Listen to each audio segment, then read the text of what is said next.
ꯁꯥꯔ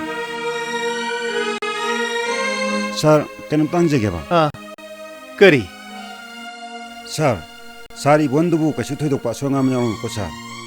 ꯃꯗꯨꯅꯤ ꯌꯥꯝ ꯂꯨꯔꯤꯕꯁꯦ. ꯍꯧꯖꯤꯛ ꯁꯥꯔ ꯏꯕꯣꯜ ꯀꯗꯥꯏꯗ ꯀꯔꯤ ꯐꯤꯕꯝꯗ ꯂꯩꯕꯒꯦ ꯍꯥꯏꯕꯁꯤ ꯀꯅꯥꯅꯁꯨ ꯍꯥꯏꯕ ꯉꯝꯗꯦ. ꯁꯦꯀ꯭ꯌꯨꯔꯤꯇꯤꯅꯁꯨ ꯆꯤꯡꯅꯕ ꯃꯐꯝꯁꯤꯡꯗ ꯊꯤꯕ ꯍꯨꯝꯕꯒꯤ ꯊꯕꯛ ꯀꯟꯅ ꯆꯠꯊꯔꯤ ꯍꯥꯏ. ꯁꯦꯟꯖꯥ ꯊꯨꯝꯖꯥ ꯀꯔꯞꯁꯟ ꯍꯥꯏꯕꯁꯦ ꯈ꯭ꯋꯥꯏꯗꯒꯤ ꯄꯥꯝꯖꯗꯕ. ꯑꯗꯨꯒꯤꯁꯨ ꯃꯊꯛꯇ ꯃꯈꯥ ꯊꯥꯕ ꯁ꯭ꯇꯥꯐꯁꯤꯡꯁꯤꯕꯨꯁꯨ ꯂꯨꯅ ꯇꯧꯖꯕ ꯑꯣꯐꯤꯁꯥꯔ ꯑꯃꯕꯨ ꯅꯝꯗꯨꯅ ꯅꯣꯡꯃꯩ ꯆꯤꯟꯗꯣꯟꯗ ꯐꯥꯗꯨꯅ ꯄꯨꯕꯤꯈ꯭ꯔꯒ ꯑꯗꯨꯒ ꯆꯥꯎꯔꯕ ꯁꯦꯟꯐꯝ ꯑꯃꯒ ꯑꯣꯟꯅꯁꯤ ꯍꯥꯏꯕꯁꯤꯕꯨ ꯑꯁꯤꯒꯨꯝꯕ ꯒꯦꯡ ꯈꯨꯠꯄꯨ ꯑꯁꯤ ꯍꯧꯖꯤꯛ ꯐꯥꯎꯕ ꯐꯥꯗꯨꯅ ꯐꯥꯔꯁꯤ ꯇꯧꯕ ꯉꯝꯗ꯭ꯔꯤꯕꯁꯦ ꯂꯩꯕꯥꯛꯁꯤꯒꯤ ꯂꯨꯆꯤꯡꯕꯁꯤꯡ ꯑꯁꯦ ꯈ꯭ꯋꯥꯏꯗꯒꯤ ꯃꯇꯤꯛ ꯆꯥꯗꯕꯅꯤ.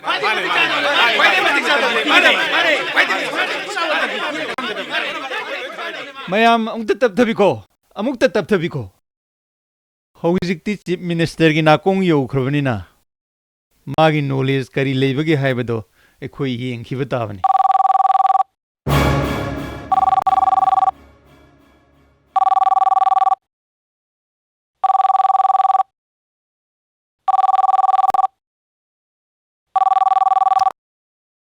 ꯍꯜꯂꯣ. ꯁꯤꯕꯨ ꯑꯥꯏ ꯁꯤꯕꯣꯜꯒꯤ ꯑꯣꯐꯤꯁ ꯅꯠꯇ꯭ꯔꯣ? ꯍꯣꯏ ꯃꯥꯅꯤ.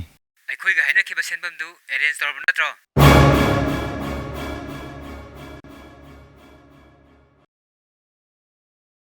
ꯁꯦꯟꯐꯝꯗꯨ ꯍꯧꯖꯤꯛ ꯑꯣꯐꯤꯁꯀꯤ ꯁ꯭ꯇꯥꯐꯁꯤꯡꯒ ꯌꯥꯝ ꯀꯨꯞꯅ ꯈꯟꯅꯖꯔꯤ.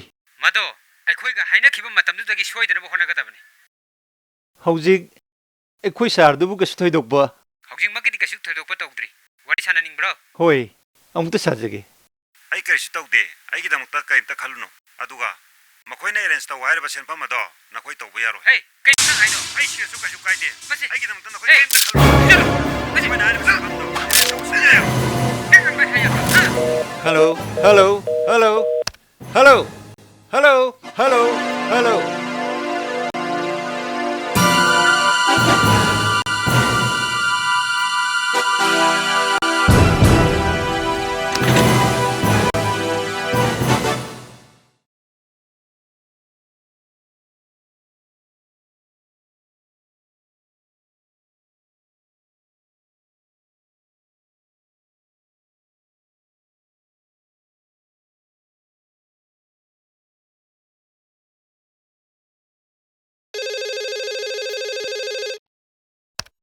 ꯍꯜꯂꯣ. ꯍꯜꯂꯣ. ꯍꯣꯏ ꯃꯥꯅꯦ. ꯍꯣꯏ ꯁꯥꯔ. ꯍꯧꯖꯤꯛꯁꯨ ꯑꯩꯈꯣꯏ ꯁ꯭ꯇꯥꯐꯁꯤꯡ ꯂꯣꯏꯅꯃꯛ ꯃꯐꯝꯁꯤꯗ ꯃꯤꯇꯤꯡ ꯇꯧꯗꯨꯅ ꯂꯩꯖꯔꯤ ꯁꯥꯔ. ꯌꯦꯁ ꯁꯥꯔ. ꯍꯣꯏ, ꯐꯅꯤ ꯁꯥꯔ. ꯆꯤꯐ ꯃꯤꯅꯤꯁꯇꯔꯅꯤ. ꯍꯧꯖꯤꯛ ꯃꯥꯒꯤ ꯆꯦꯝꯕꯔꯗ ꯂꯥꯛꯇꯕ ꯌꯥꯗꯦ ꯍꯥꯏ. ꯑꯗꯨꯅ ꯑꯩꯈꯣꯏ ꯈꯔ ꯆꯤꯐ ꯃꯤꯅꯤꯁꯇꯔꯒꯤꯗ ꯆꯠꯂꯁꯤ.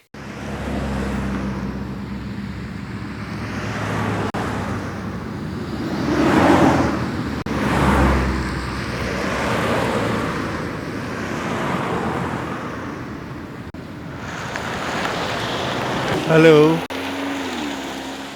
ꯅꯣꯏ ꯍꯥꯏꯗꯨꯕꯨ ꯀꯩꯅꯣ? ꯑꯗꯨꯛ ꯌꯥꯝꯕ ꯁꯦꯟꯐꯝꯗꯨꯕꯨ ꯍꯧꯖꯤꯛ ꯀꯥꯏꯗꯩ ꯂꯧꯔꯛꯄꯤꯗꯣꯏꯅꯣ? ꯌꯥꯝ ꯁꯥꯎꯈꯤꯅꯨ ꯏꯕꯨꯡꯉꯣ. ꯑꯩꯈꯣꯏꯁꯨ ꯃꯗꯨꯒꯤꯗꯃꯛꯇ ꯌꯥꯝ ꯀꯟꯅ ꯈꯟꯅꯔꯤ.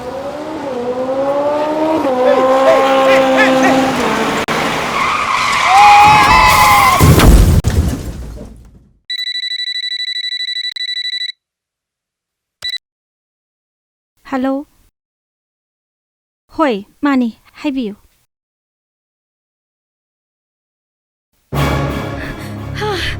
ꯀꯔꯤ ꯑꯦꯛꯁꯤꯗꯦꯟ ꯊꯣꯛꯑꯦ ꯍꯥꯏꯕ?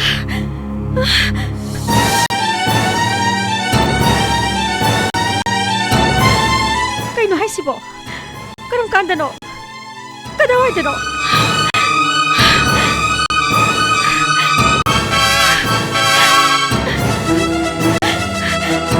ꯇꯣꯝꯕꯥ! ꯇꯣꯝꯕꯥ! ꯇꯣꯝꯕꯥ! ꯇꯣꯝꯕꯥ! ꯇꯣꯝꯕꯥ! ꯀꯩꯗꯧꯔꯦ ꯏꯇꯦꯝꯃ? ꯅꯈꯣꯏ ꯇꯥꯃꯣꯗꯣ ꯒꯥꯔꯤ ꯑꯦꯛꯁꯤꯗꯦꯟ ꯊꯣꯛꯑꯦꯌꯦ. ꯀꯔꯤꯅꯣꯅꯦ ꯍꯥꯏꯁꯤꯕꯣ?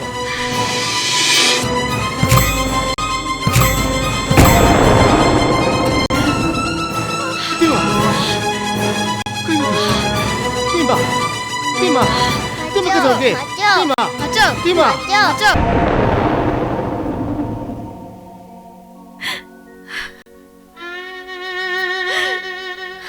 Macam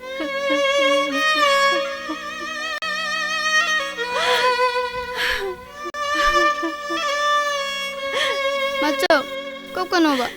Nang nagkapati ako juga niya ba? Siya kapano? Macam, bacau lah itu su. Aku lah isi dia. Cakap kan ba?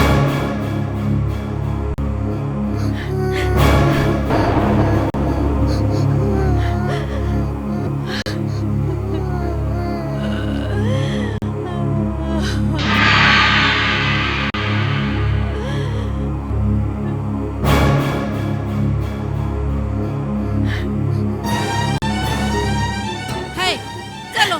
Nakoi na sila sun nai dan lai su kari gino. Chalo, akoi kada. Ichi gi nuai ta bado.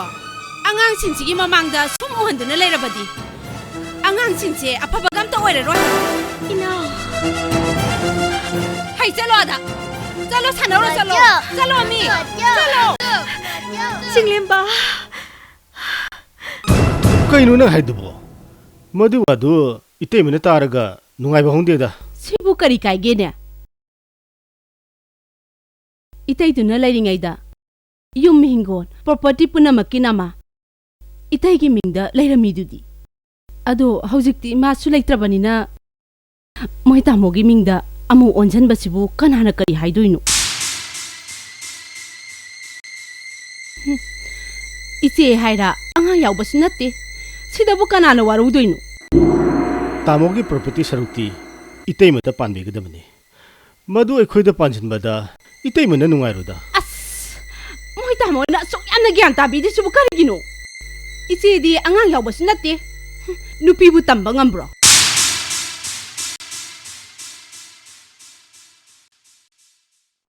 Mapamda ko hankro. Magi sambati punamak loina pukidoriba.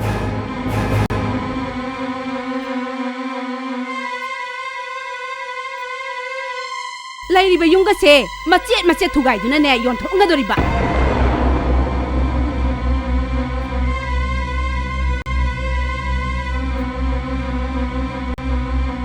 Kanadi moi tamo kuithadringai da aina hariba singdo thabo oina pangthokpiyo. Kuithagragadi ichi sumabu olakpa yai.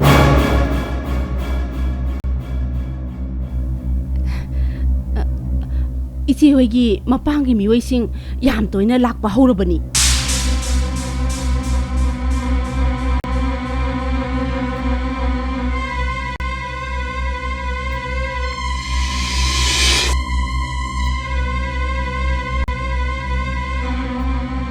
Karinu, kari khalinu.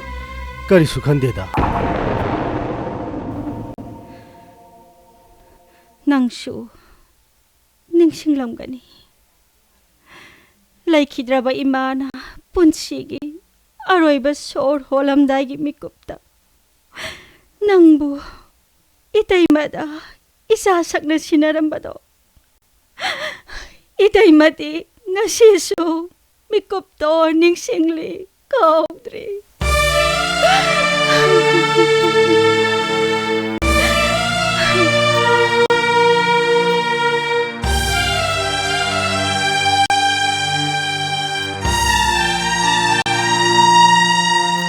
Tomba, itaymadi, nakoy na pay haibado, karisu kaidi, iyadiya.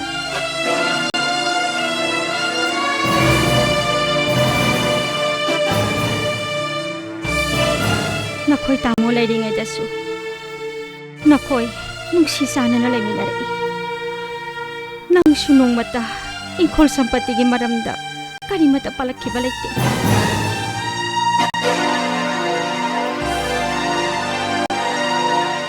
Nakoy tamo na lay kitraba matung ngasi paubada yung ingkol property pum na makiming nakoy tamo dalay ri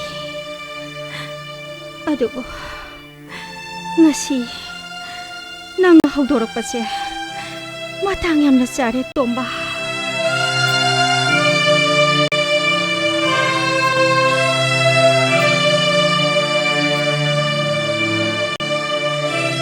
Haujikti yumsida nupa natomtani lairiba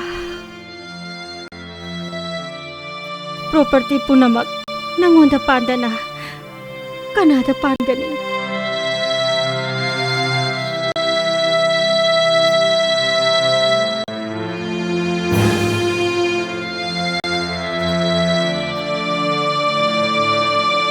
Kadai, itay masahin tawag.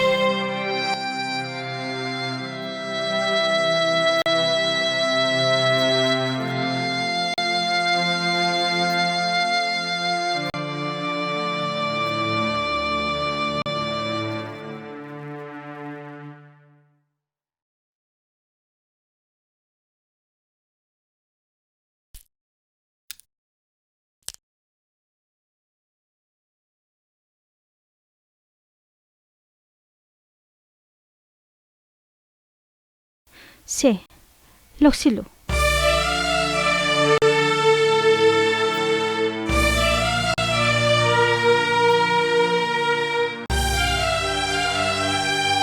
Itay magitomba. Nangna kangadabati. Itay magiti.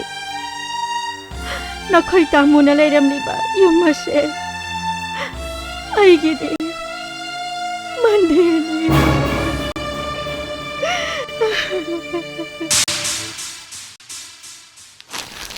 Ngakone. 맞아. 나나 부도래. Nasaan na tawino? Ngakone. Law. Kaya gino ha? Man hanengonda purama chengriba. 이 맞아 만한 가나봐 하게 하라가. Parese. Amana bo arasu. Hayengge kana nu phate ko. Law, masa wi megi hobirage.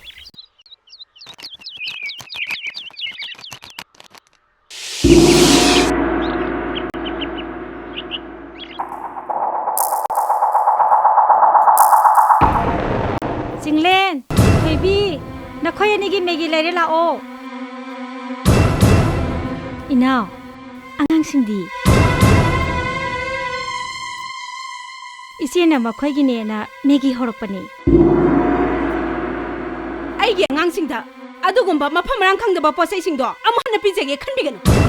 Inaw, angangsing school halakpagi waramani na isi na hausikta horopani. ꯍꯧꯖꯤꯛꯇ ꯍꯧꯕ ꯑꯣꯏꯒꯦꯔꯥ ꯍꯥꯟꯅꯒꯤꯕꯨ ꯑꯣꯏꯒꯦꯔꯥ ꯏꯆꯦꯒꯤ ꯈꯨꯠꯅ ꯍꯧꯔꯒ ꯄꯤꯖꯕꯗꯣ ꯑꯉꯥꯡꯒꯤ ꯄꯨꯟꯁꯤ ꯁꯥꯡꯒꯗꯧꯕ ꯃꯥꯟꯗꯦ. Inaw.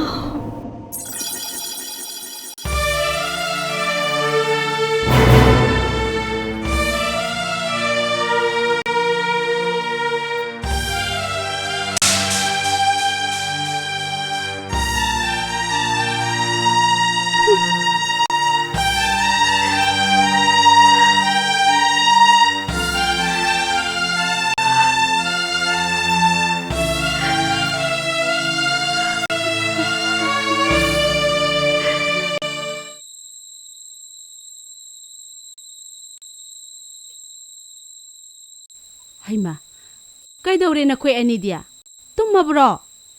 ꯆꯤꯡꯂꯦ, ꯊꯣꯏꯕꯤ, ꯆꯥꯛ ꯆꯥꯊꯣꯛꯎꯔꯁꯤ ꯂꯥꯛꯑꯣ. Macam mana jangan caroi. ꯍꯦ, ꯃꯗꯨꯒ ꯌꯥꯔꯣꯏ. ꯄ꯭ꯔꯕ ꯂꯥꯛꯑꯣ.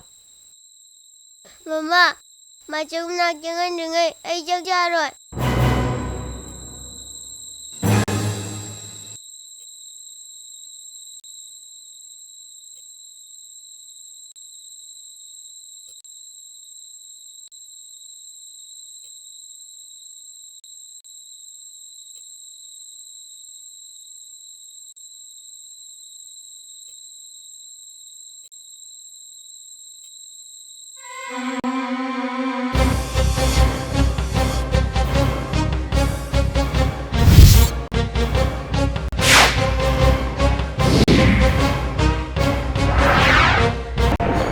ꯑꯉꯥꯡꯁꯤꯡ ꯑꯁꯤ ꯃꯃꯥ ꯃꯄꯥꯏ ꯃꯅꯥꯛꯇ ꯂꯩꯅꯤꯡꯗꯅꯕ ꯃꯥꯅ ꯖꯥꯖꯥ ꯍꯥꯏꯖꯤꯟꯗꯅ ꯑꯩꯈꯣꯏꯒꯤ ꯏꯅꯥꯛꯇ ꯂꯩꯅꯤꯡꯗ꯭ꯔꯤꯅꯤ.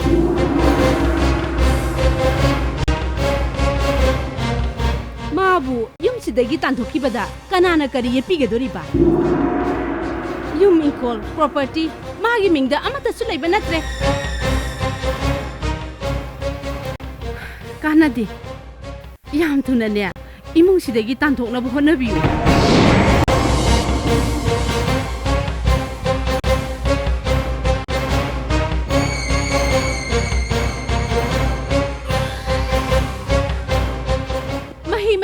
ꯀꯟꯕ ꯅꯨꯄꯤꯅꯤ ꯄꯨꯔꯥ ꯍꯤꯡꯆꯥꯕꯤꯅꯤ ꯑꯗꯨꯅꯕꯨ ꯏꯇꯩꯗꯣ ꯉꯟꯇꯥꯅ ꯂꯩꯈꯤꯗ꯭ꯔꯤꯕꯗꯨꯅꯤ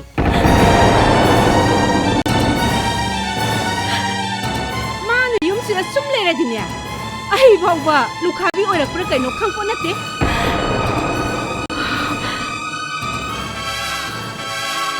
ꯃꯤꯅꯁꯨ ꯌꯥꯝ ꯍꯥꯏꯔꯛꯑꯕꯅꯤ ꯃꯥꯅ ꯌꯨꯝꯁꯤꯗ ꯁꯨꯝ ꯂꯩꯔꯗꯤ 이몽식이 미싱하세 본시임부터 상으로 해야 되나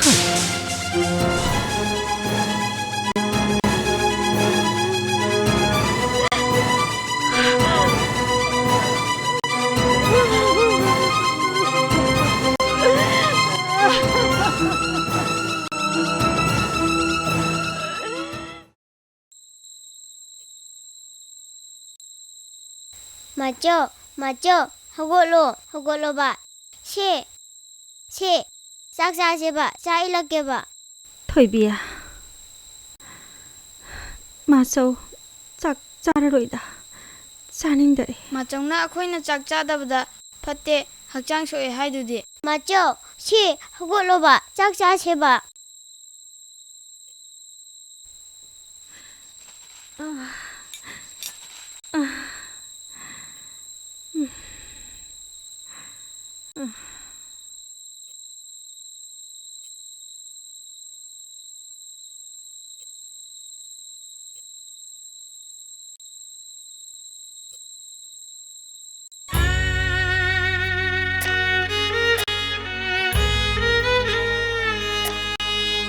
맞죠? 싱탁시.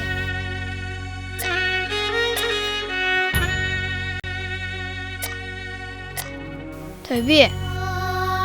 nang macawi sa ilu ko ay mamalak priyong geba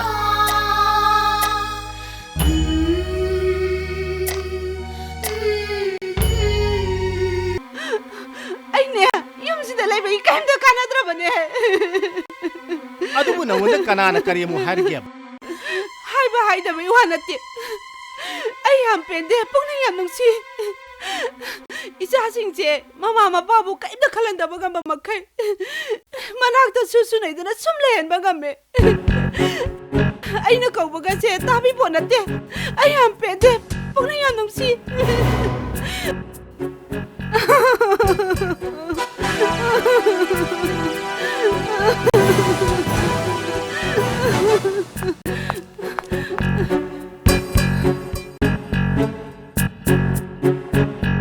세, 야래 세.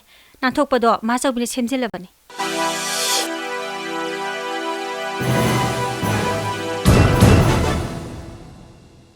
Hey, nakuini sida kenuri? Ha? baba macawi manakta sanabse yam nungaye baba, macam nak sanage. Yaroi, berapa lo? Lo! Napa ni hari saya? Lo orga. Nanti, itu memang tak boleh subkari no. Angang singa si tay magi nak sum pajinan thambil sibu. Angang singa si loina mang lagi hairo. 톰바. 까이노 낭 낭앙이 두고. Nahan maki kaim ta haida bani. Hen malak pista khang mangamdri. Angang singa si mama mapa ikhui nak ta lening mo phondri. ꯑꯗꯨꯗꯁꯨ ꯅꯠꯇꯦ 이제나 ꯑꯉꯥꯡꯁꯤꯡꯗ ꯌꯦꯡꯉꯤꯕ ꯃꯤꯠꯌꯦꯡꯗꯣ ꯑꯐꯕ ꯅꯠꯇꯦ ꯑꯣ ꯃꯣꯡꯒꯣꯏꯒꯤ ꯃꯁꯛꯅꯤ 이제ꯒꯨꯝꯕꯤ ꯃꯌꯥꯏ ꯀꯟꯕꯤ ꯅꯨꯄꯤꯅꯅꯦ ꯌꯨꯝꯁꯤꯗ ꯁꯨꯝ ꯂꯩꯕꯁꯦ ꯑꯩꯈꯣꯏꯗ ꯀꯤꯕꯅ ꯂꯣꯏꯔꯕꯅꯤ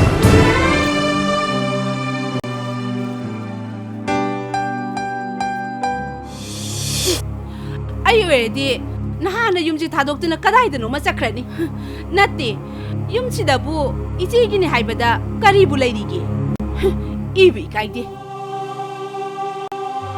ngasi phawbada nakhoi yai phanabada khanuna lagle bengonda nakhoi na haribasibu karino Itay ma, wayam sangdara ka duino.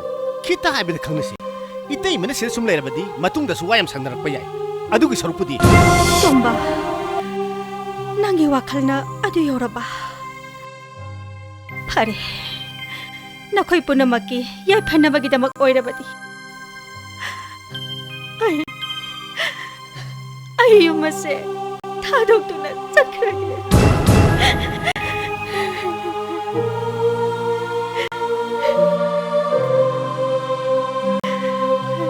Hey, ꯅꯈꯣꯏꯅꯤ ꯆꯠꯁꯤꯂꯣ ꯑꯉꯥꯡ ꯑꯅꯤꯁꯦ ꯆꯪꯉꯛꯄ꯭ꯔꯣ ꯄꯨꯔꯛꯄ꯭ꯔꯣ ꯍꯩ ꯂꯥꯎ ꯆꯠꯁꯤ ꯂꯥꯎ 맞죠? 라오, 맞죠? 라오, 엄마, 사실은 맞죠? 라오. 상상하게. 맞죠?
맞죠? 토비 맞죠? 깜짝 키노 맞죠? 깜짝 키노 맞죠? 맞죠? 키노. 맞죠? 깜짝 키노 맞죠? 깜짝 키비야로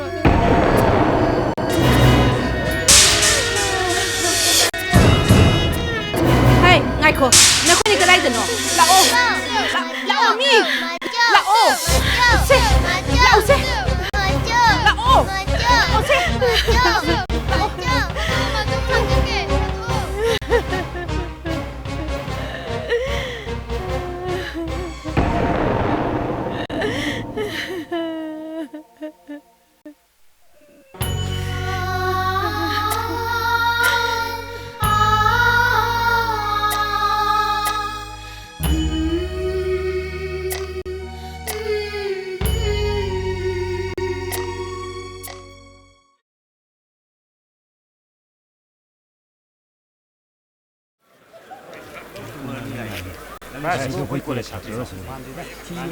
Tiyo tay ko. Sampai itu pati maliko. Napi ko. Pada ye, yung bay, lai yung. Bay nang ngarang chalu jadi kamai tora. As bay mai dia si di datam ni da. Ekoi nang ngam baza na ti da bay. Bay, ada saya ambil lah itu. Masinu pije mane angkale. Ngasi yagadre yaroidra. Asem bong khana ge. Sembi wam ta ge. 하이드수 야래 낭 하이드도 아이 칸게 Sembi nang na dam ta khali je kai gina. 네부 사트로 나트로 콜레세 싸가싸가 또 볼라이로 자토 아이 Cha 사케 thoy asem ba mai ramo. 자토 아이 사케 Eh, cha thoy. Asem ba 구제 mai. 타도 타도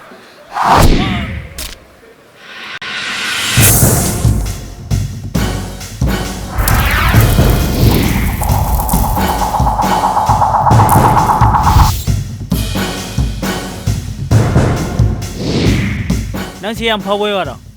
누피 인간은 저거 나오노 Na na thokai lege.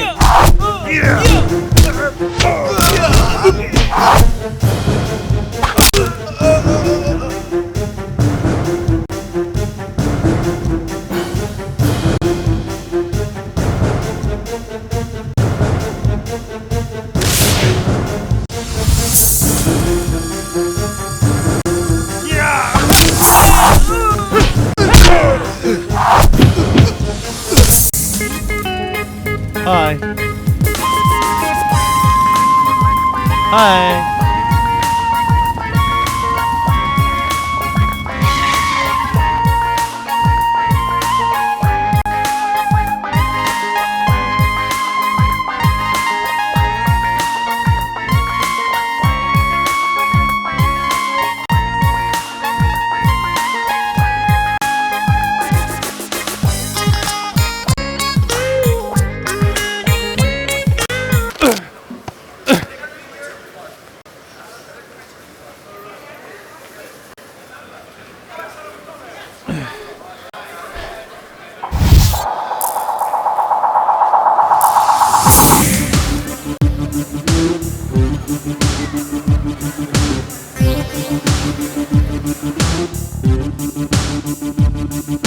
ꯀꯩꯅꯣ ꯇꯧꯏꯁꯤꯕꯣ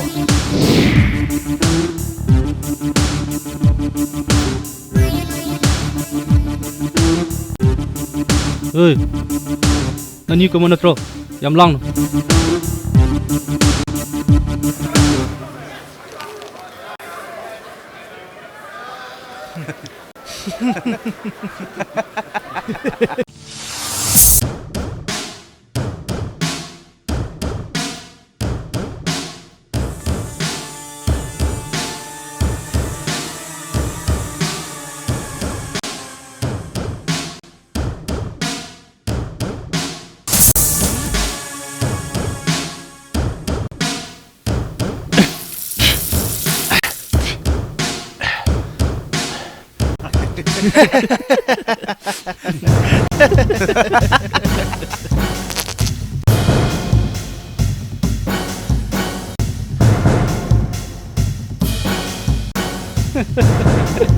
Ơi, cái nó khai gì vậy?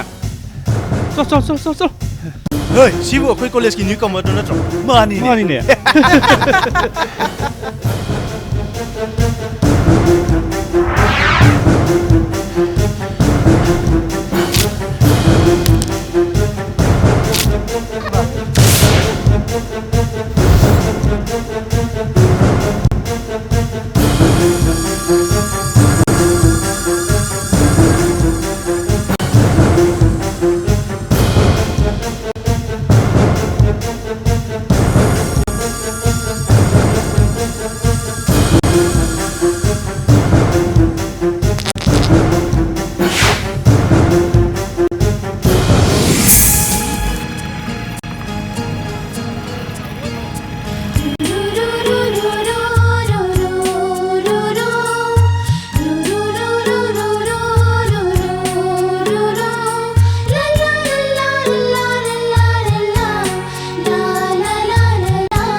그럼 제가 가잖아.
ꯀꯌꯥ ꯇꯥꯔꯦ ꯇꯥꯃꯣ?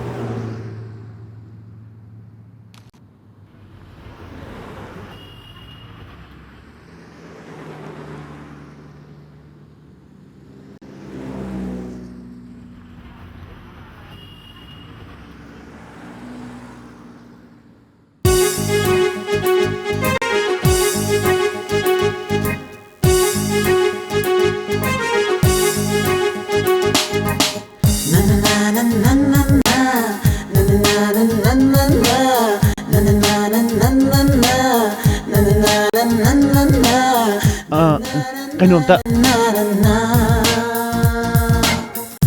ꯀꯩꯅꯣꯝꯇ ꯍꯪꯖꯒꯦ. ꯂꯥꯛꯑꯣ.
ꯀꯗꯣꯝꯗ ꯑꯃꯨꯛ ꯃꯥꯡꯒ꯭ꯔꯖꯥꯠꯅꯣ?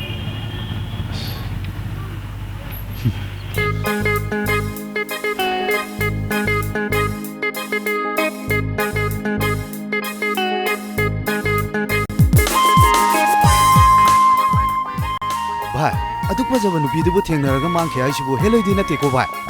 ꯅꯠꯇ꯭ꯔꯅꯦ? ꯍꯣꯏꯅꯦ, ꯃꯤ ꯑꯣꯏꯔꯗꯤ ꯃꯥꯡꯕ ꯉꯝꯃꯣꯏꯕ. ꯉꯥꯏꯈꯣ, ꯀꯥꯔꯇꯨꯟ ꯅꯦꯠꯋꯥꯔꯛꯀꯤ ꯁꯕꯤꯅꯥ ꯑꯣꯏꯔꯖꯥꯠꯂꯣ? ꯚꯥꯏ, ꯑꯗꯨꯗꯤ ꯅꯣꯏꯁꯨ ꯍꯦꯟꯃꯟꯗ꯭ꯔꯣ? ꯐꯥꯒꯤꯒꯤ ꯇꯥꯏꯞꯇ. ꯇꯨ, ꯑꯥꯗ ꯂꯥꯛꯑꯦ ꯇꯨ.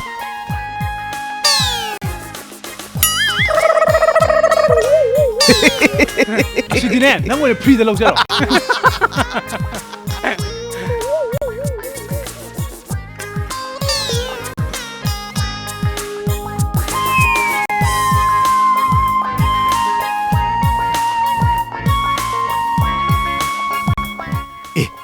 ꯃꯁꯛ ꯐꯖꯕ ꯑꯃ ꯂꯥꯛꯏꯅꯦ.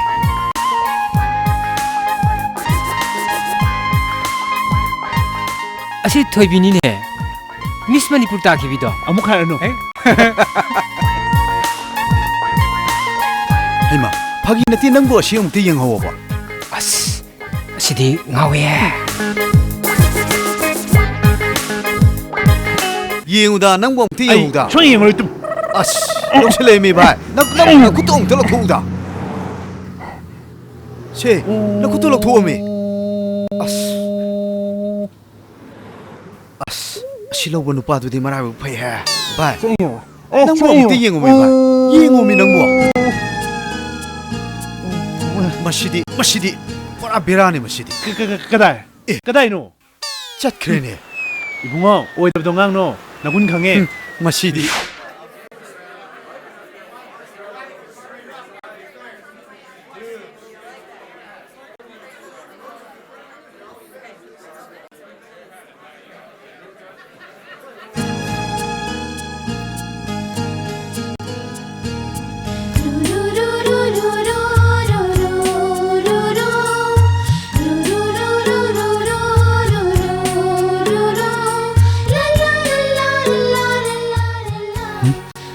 ngasi디 ꯑꯩ ꯊꯃꯣꯏꯗ ꯂꯩꯔꯤꯁꯦ ꯂꯣꯏꯅ ꯍꯥꯏꯍꯧꯔꯒꯦ.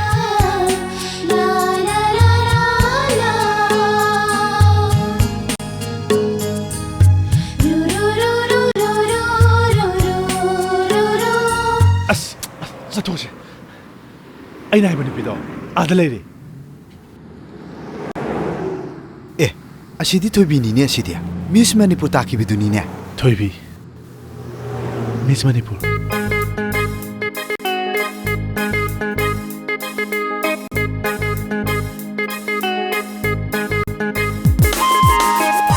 ꯍꯣꯏꯅꯦ ꯅꯍꯥꯟꯁꯨ ꯌꯦꯡꯉꯣ ꯍꯥꯏꯔꯒ ꯅꯪꯅ ꯅꯃꯥꯏ ꯈꯨꯝ ꯂꯩꯕꯗꯣ ꯅꯍꯥꯟ ꯑꯩꯅ ꯌꯦꯡꯍꯧꯗꯕꯗꯣ ꯃꯥ ꯑꯣꯏꯔꯦ ꯃꯥꯅꯤꯅꯦ ꯑꯩ ꯋꯥ ꯑꯃ ꯍꯥꯏꯌꯨꯒꯦ ꯅꯕꯥꯅꯤ ꯉꯥꯛ ꯂꯩꯃꯨꯀꯣ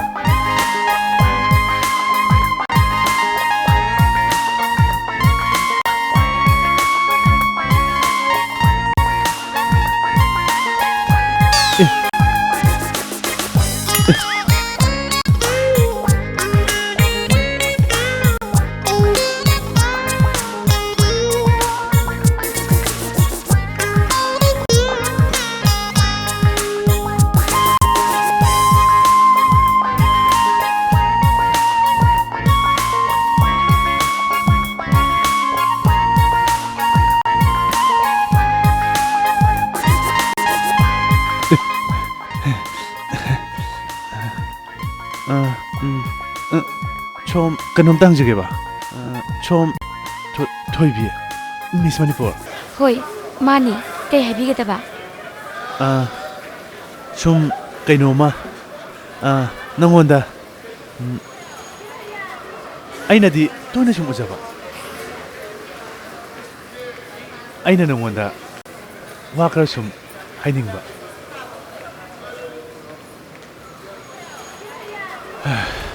ꯈꯪꯗ꯭ꯔꯦ ꯅꯪꯕꯨ ꯇꯣꯏꯅ ꯁꯨꯝ ꯎꯖꯕꯁꯦ ꯊꯃꯣꯏꯗ ꯀꯩꯅꯣꯝ ꯐꯥꯎ ꯀꯅꯥꯅꯣ ꯁꯤꯕꯣ ꯈꯪꯗꯤꯌꯦ ꯈꯪꯍꯟꯅꯤꯡꯕꯁꯨ ꯀꯨꯏꯔꯕꯅꯦ ꯑꯩ ꯈꯪꯗꯦ ꯑꯩ ꯀꯔꯤ ꯍꯥꯏꯗꯣꯏꯅꯣ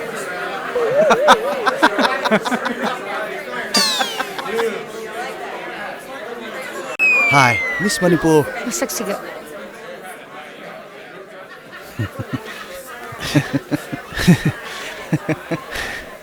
ꯚꯥꯏ ꯅꯃꯥꯏꯗꯤ ꯐꯖ ꯊꯛꯑꯦꯅꯦ ꯍꯥ ꯀꯝꯗꯧꯋꯤ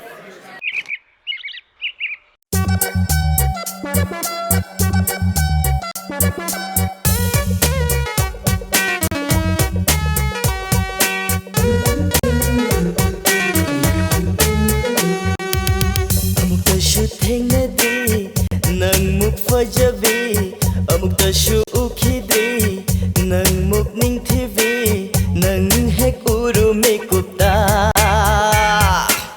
ꯃꯤꯍꯨꯜ ꯑꯁꯦ ꯆꯣꯡꯉꯤꯍꯦ ꯑꯣ ꯅꯪꯕꯨ ꯎꯔꯨ ꯃꯤꯀꯨꯞꯇ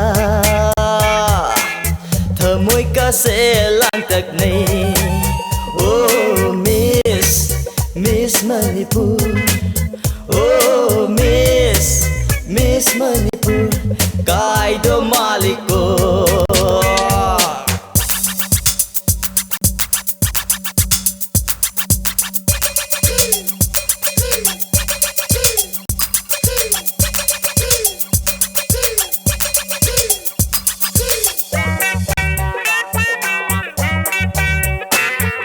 Oh bakana bungaw nasak ifa fajaradana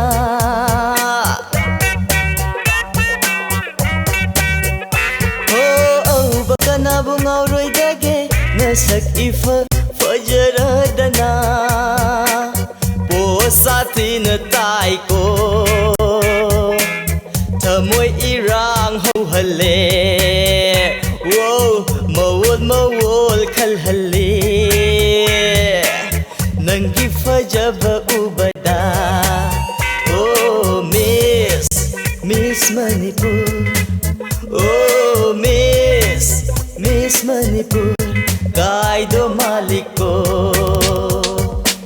Don't say I have you Don't treat me like a fool I wanna know How much you love me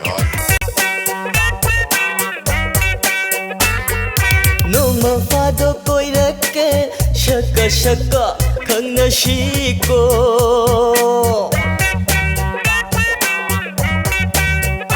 Oh no mafado koirake Shaka khangna shiko Hangla thamoy asigi Rani kaido oibiyu Oh nangna buya virava Tau haibata taujage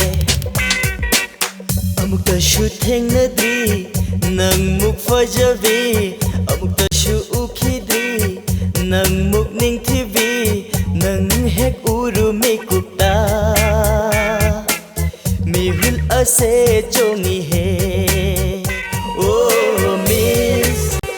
Miss Manipur, oh Miss Manipur, Kaido Maliko.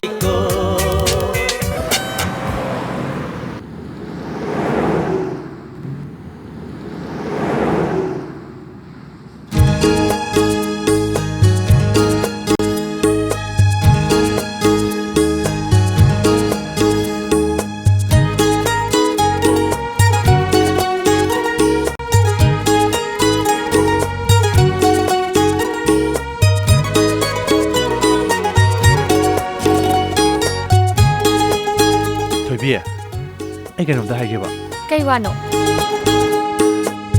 ꯅꯪꯁꯦ ꯌꯥꯝ ꯆꯥꯎꯊꯣꯛꯏ ꯅꯪ ꯑꯩꯒꯤ ꯑꯋꯥꯕꯁꯦ ꯀꯩꯝꯇ ꯈꯪꯕꯤꯗꯦ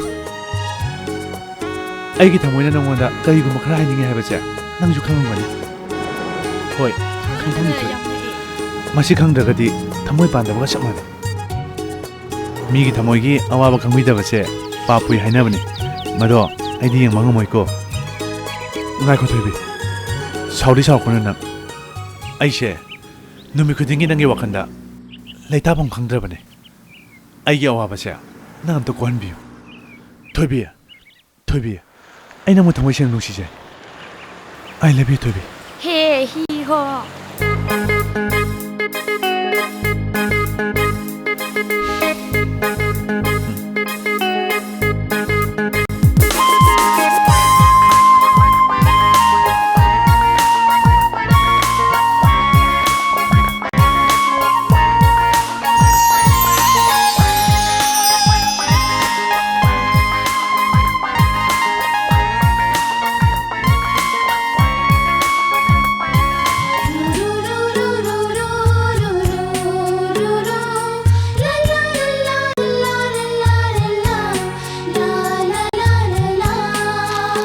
ꯊꯣꯏꯕꯤ ꯑꯝꯇ ꯉꯥꯏꯈꯣ please weight ꯑꯝꯇ ꯉꯥꯏꯈꯣ ꯑꯃꯨꯛꯇ ꯉꯥꯏꯈꯣꯃꯤ ꯄ꯭ꯂꯤꯖ ꯊꯣꯏꯕꯤ ꯑꯩꯅ ꯍꯥꯏꯖꯩꯁꯦ ꯑꯝꯇ ꯇꯥꯕꯤꯌꯨꯃꯤ ꯑꯥꯏ ꯂꯚ ꯌꯨ ꯊꯣꯏꯕꯤ Shut up! ꯅꯪꯅ ꯑꯩꯕꯨ ꯅꯨꯃꯤꯠ ꯈꯨꯗꯤꯡꯒꯤ ꯏꯟꯅꯔꯤꯕꯁꯤ ꯀꯩꯒꯤꯅꯣ ꯑꯩꯉꯣꯟꯗ ꯗꯤꯁꯇꯔꯕ ꯌꯥꯝ ꯇꯧꯀꯅꯣ ꯗꯣꯟꯠ ꯗꯤꯁꯇꯔꯕ ꯃꯤ ꯅꯁꯛꯇꯣ ꯌꯥꯝ ꯌꯦꯡꯅꯤꯡꯗꯦ I hate you I hate you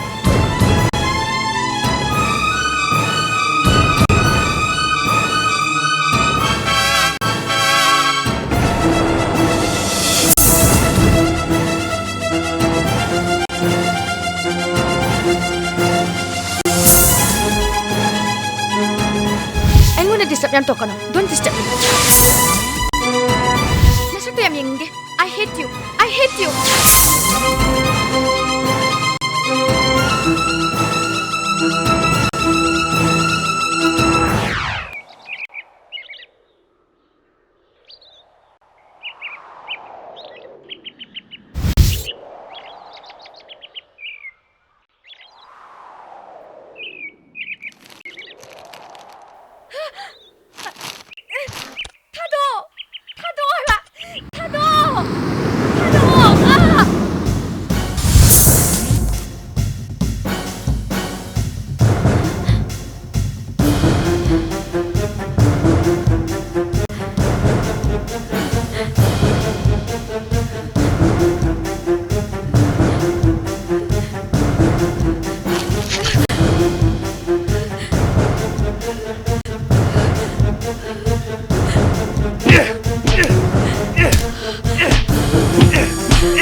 ꯑꯩꯁꯦ ꯃꯇꯤꯛ ꯌꯥꯝ ꯆꯥꯗꯕ ꯃꯤꯅꯤ ꯑꯣꯛꯇꯕ ꯃꯤꯅꯤ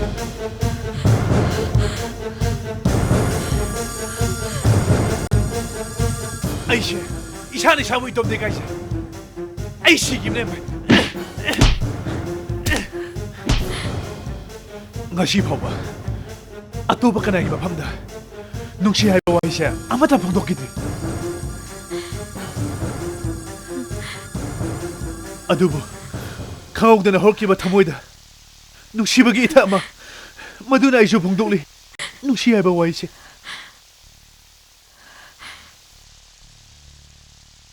ꯑꯩꯕꯨ ꯇꯥꯟꯕꯤꯒꯤ ꯉꯥꯎꯁꯤꯟꯅꯕ ꯑꯣꯛꯇꯕ ꯑꯃꯒꯨꯝ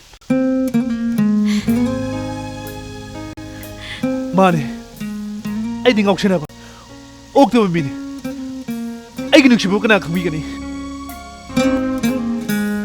ꯈꯪꯉꯤ ꯅꯪꯅ ꯑꯩꯕꯨ ꯅꯨꯡꯁꯤꯗꯦ ꯍꯥꯏꯕ ꯑꯗꯨꯕꯨ ꯑꯩꯅ ꯅꯪꯕꯨ ꯀꯌꯥꯒꯤ ꯃꯇꯤꯛ ꯅꯨꯡꯁꯤꯖꯕꯒꯦ ꯍꯥꯏꯕꯗꯣ ꯅꯪꯉꯣꯟꯗꯅ ꯃꯌꯦꯛ ꯁꯦꯡꯅ ꯎꯠꯄ ꯄꯥꯝꯃꯤ ꯃꯤꯌꯥꯝ ꯇꯤꯟꯕ ꯂꯝꯕꯤꯗ ꯑꯩꯒꯤ ꯑꯁꯦꯡꯕ ꯅꯨꯡꯁꯤꯕꯕꯨ ꯄꯦꯟꯅ ꯍꯥꯏꯖꯕ ꯐꯪꯗꯕꯗꯒꯤ ꯃꯐꯝ ꯑꯁꯤꯗ ꯅꯪꯕꯨ ꯄꯨꯔꯛꯂꯤꯕꯅꯤ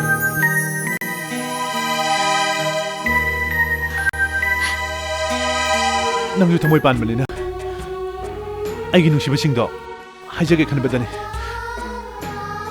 ꯑꯩ ꯅꯪꯒꯤ ꯅꯐꯝꯗ ꯃꯥꯏꯊꯤꯔꯕ ꯃꯤꯁꯛ ꯑꯃꯅꯤ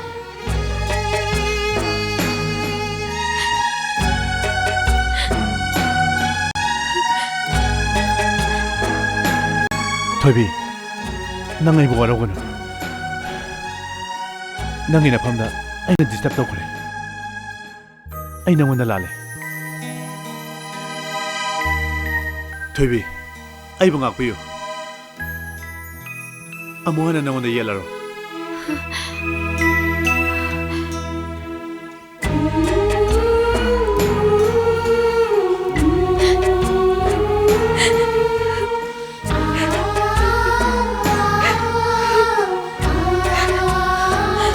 फरे चलो आई बुलाने खंगन चलो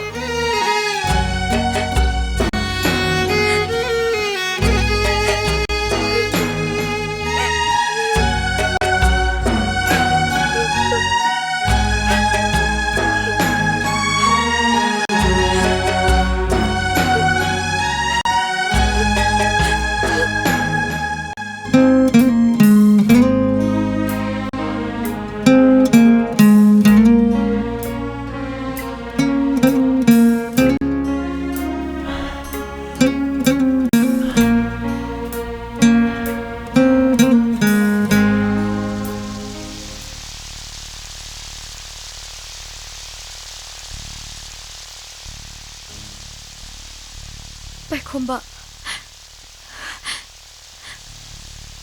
I'm sorry. I learned great.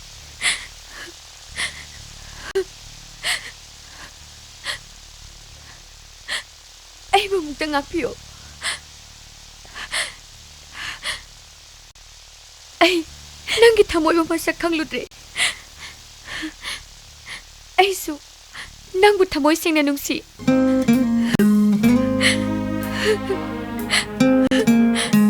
Nang, ay mo nga piray na. Hayo.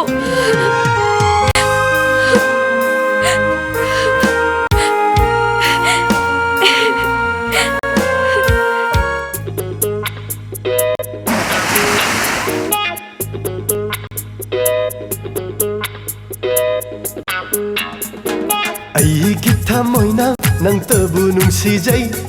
Ay gita oy duna inakta thaningi nang tabu udana laying amde nang di ay gini ay tagi oy biyu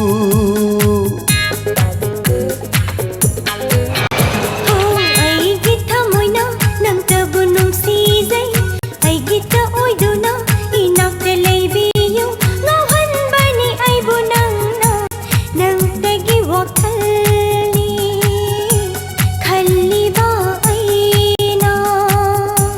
nang di ay gini ay tagi oy biyu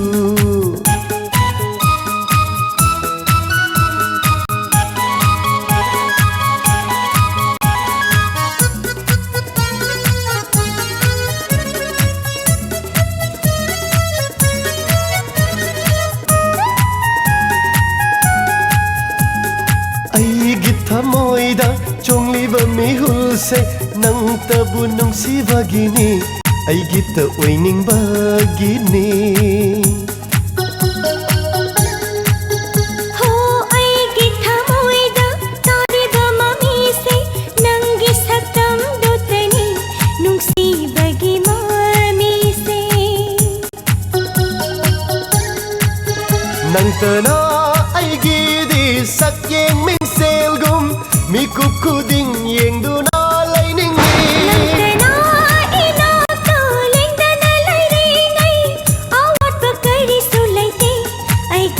ifamdadi ꯑꯩꯒꯤ ꯊꯃꯣꯏꯅ ꯅꯪꯇꯕꯨ ꯅꯨꯡꯁꯤꯖꯩ ꯑꯩꯒꯤꯇ ꯑꯣꯏꯗꯨꯅ ꯏꯅꯥꯛꯇ ꯊꯝꯅꯤꯡꯉꯤ ꯅꯪꯇꯕꯨ ꯎꯗꯅ ꯂꯩ ꯉꯝꯗꯦ ꯅꯪꯗꯤ ꯑꯩꯒꯤꯅꯤ ꯑꯩꯇꯒꯤ ꯑꯣꯏꯕꯤꯌꯨ nangtagi wakhalni khalliba aina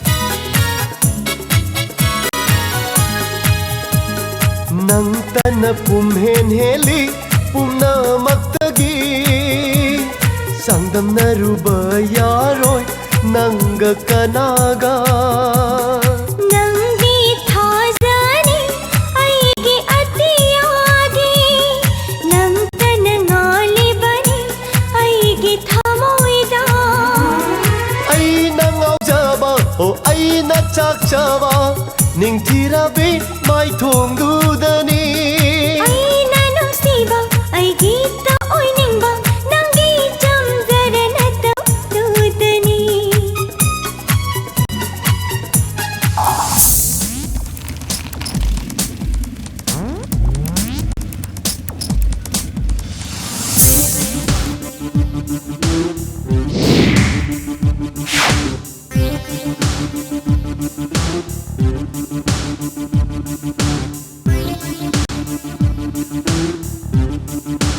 ꯀꯣꯂꯦꯖꯗ ꯐꯥꯎ ꯁꯥꯅ ꯑꯩꯈꯣꯏꯗ ꯐꯨꯔꯛꯈꯤꯕꯗꯣ ꯅꯪ ꯅꯤꯡꯁꯤꯡꯂꯤꯕ꯭ꯔꯥ ꯑꯗꯨ ꯅꯈꯣꯏꯅꯔꯥꯅꯦ ꯅꯈꯣꯏꯅ ꯀꯣꯂꯦꯖ ꯅꯨꯄꯤ ꯑꯉꯥꯡ ꯆꯒꯠ ꯆꯒꯠ ꯂꯛꯅꯈꯤꯕꯒꯤ ꯑꯩꯅ ꯋꯥꯔꯛꯈꯤꯕꯅꯤ ꯑꯗꯨ ꯅꯪꯅ ꯊꯣꯛꯂꯦ ꯍꯥ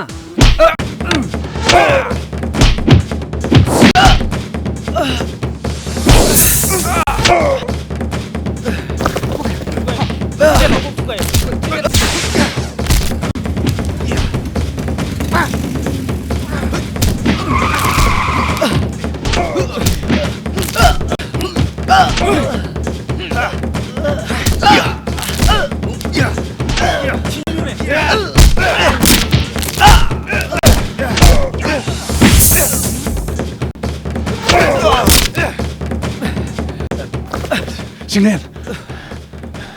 Singlen!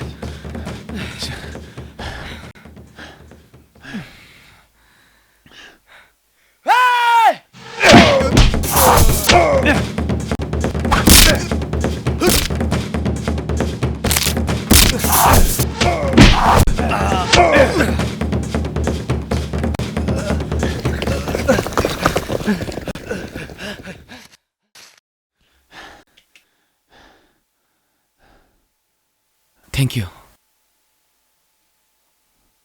Friend. bungo sangom taksise 야니마. ꯑꯩꯒꯤꯅꯤꯅꯦꯅꯦ ꯑꯩꯕꯨ ꯄꯤꯁꯛ ꯄꯤꯛꯏꯉꯩꯗꯒꯤ ꯏꯃꯥ ꯁꯪꯅ ꯌꯣꯛꯄꯤꯔꯛꯄ ꯁꯣꯏꯈ꯭ꯔꯅꯤꯅꯦ kaisu kaideda nene kaurasu mama kaurasu kari mata kaide adu ibungo nambo kadaidagino naha makhaidi udi ꯑꯩ ꯊꯥꯏꯃꯟꯗꯅꯦ oh adu waradi khangnaba yamna lei kayumno ꯅꯤꯡꯊꯧꯖꯝꯅꯤꯅꯦ ningthaujam ima babagi mingdi ꯕꯕꯥꯒꯤ ꯃꯤꯡꯅ ꯇꯣꯝꯕ ꯑꯗꯨꯒ ꯏꯃꯥꯒꯤ ꯃꯤꯡꯅ ꯅꯥꯊꯣꯏꯕꯤ ꯀꯧꯏ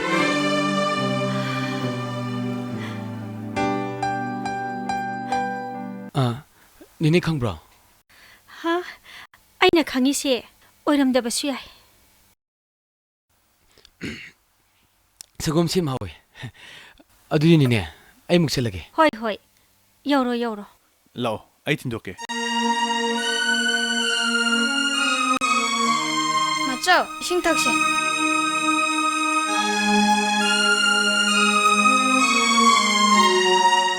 ꯊꯣꯏꯕꯤ ꯅꯪ ꯃꯥꯆꯧꯕꯤ ꯆꯥꯛꯏꯂꯨꯀꯣ ꯑꯩ ꯃꯃꯥ ꯂꯥꯛꯄ꯭ꯔꯥ ꯌꯦꯡꯒꯦꯕ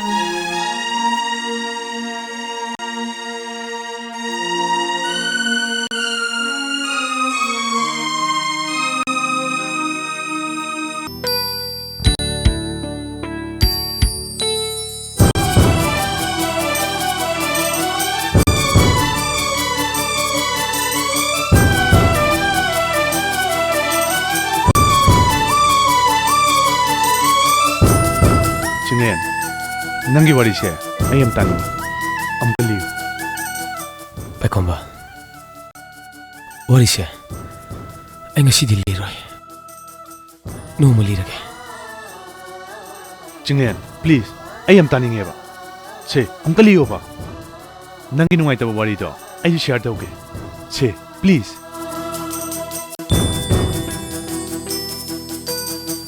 ꯐꯔꯦ ꯅꯪꯅ ꯌꯥꯝ ꯇꯥꯅꯤꯡꯉꯕꯅꯤꯅ ꯑꯩ ꯋꯥꯔꯤꯁꯤ ꯂꯤꯔꯒꯦ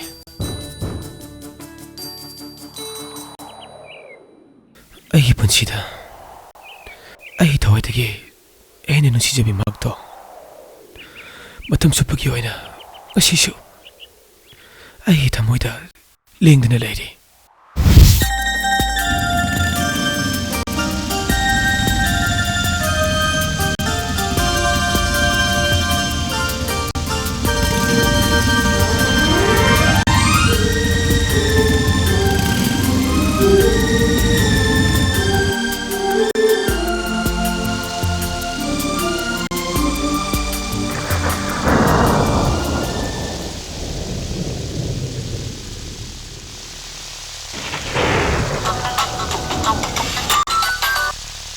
Hello? As, bayad re? Nangkon sumundan ay lambi lip na nari. As, no sa lang susi kumalaw kayo. Ay di bag din lai siya. As, mo nga talaga mo kidroge. Nung ipag-ilage.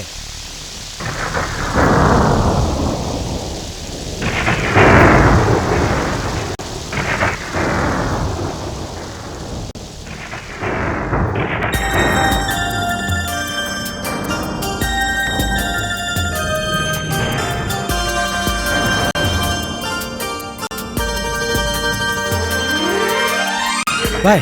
Patay ko. Bigyan mo sa pasawam lae ba? Tamage.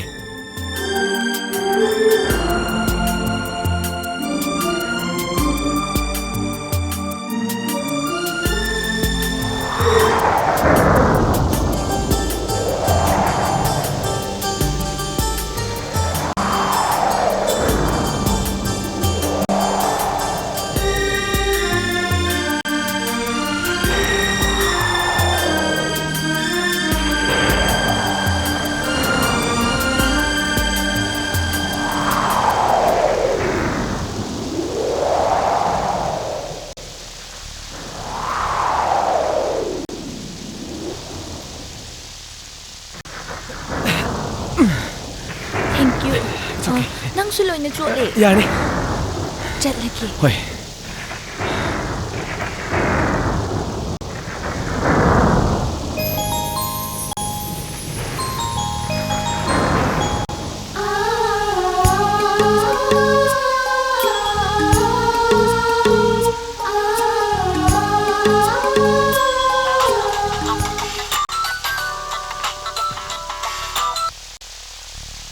Bye. Ngatay ko. Nung kan curi ba? Masih lama. Masih di jalan ke Padoman. Kya pergi sih ba?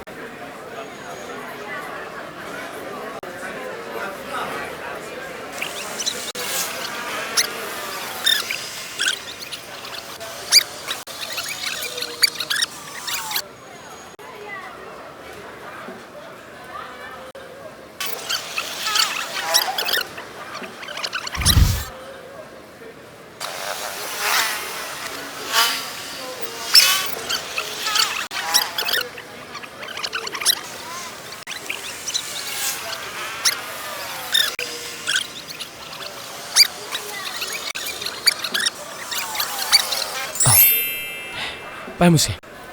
Hey, kadrog, Emma. Ngako. Siya, sila ulit. Emma, kayo muna siya ba?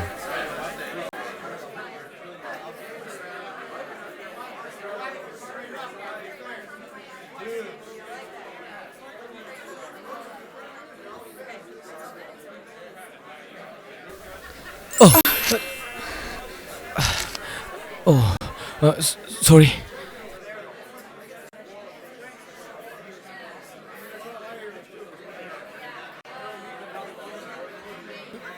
Nang nahan, noong magta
ꯅꯥꯃꯤꯕ ꯃꯥꯂꯪꯒꯤ ꯁꯥꯒꯨꯝꯅ ꯎꯔꯛꯏ ꯅꯪꯒꯤ ꯑꯩꯒꯤ ꯅꯨꯡꯁꯤ ꯃꯄꯥꯟ ꯃꯥꯂꯪꯒꯤ ꯇꯥꯟꯊꯥꯗ ꯃꯅꯤꯡ ꯇꯝꯂꯦ ꯄꯨꯛꯅꯤꯡ ꯉꯥꯎꯔꯤ ꯑꯩꯒꯤ ꯋꯥꯈꯜ ꯇꯅꯤꯛꯂꯤ ꯊꯃꯣꯏ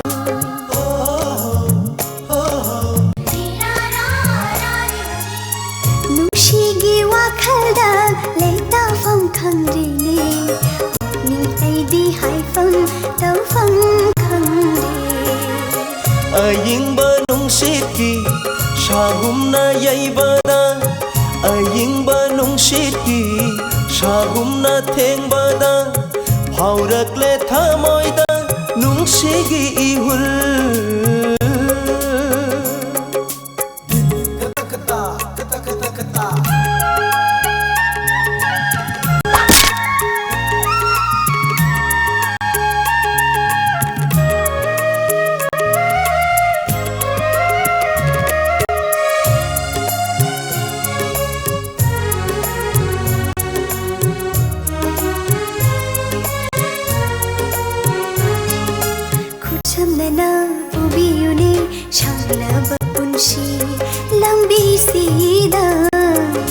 थादोक्लरोय मपोक्सिमा थावाइना हक्चांगदा लैरी मखै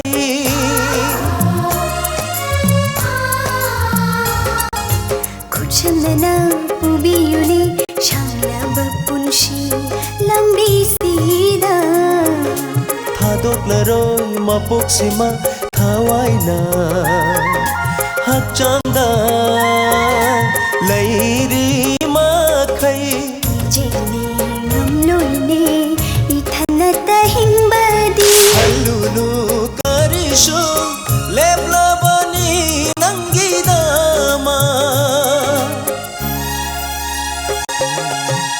नामीबा मालंगी शाहुना पुरती नंगी ऐगी नुशी मापा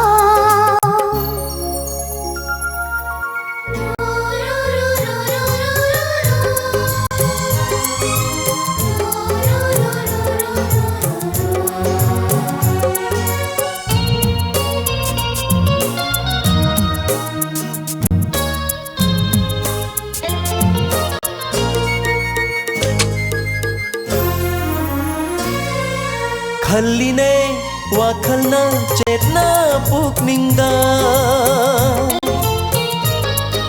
होंगलरोय खोंफमसे लेपख्रबदा नंगीदामा लाचरी थमोयदा कना खंगहंदा निंजरी नुमीत खोदी नंतबु लोहनिंगले नुशिवारी थमोयनिगी नामीबा मालंगी शागुमना पुरई नंगी ऐगी नुंशी मपान मालंगी तांथादा मनिंग तमले पुकनिंग ngori ऐगी वाखल तनिक्ले थमोय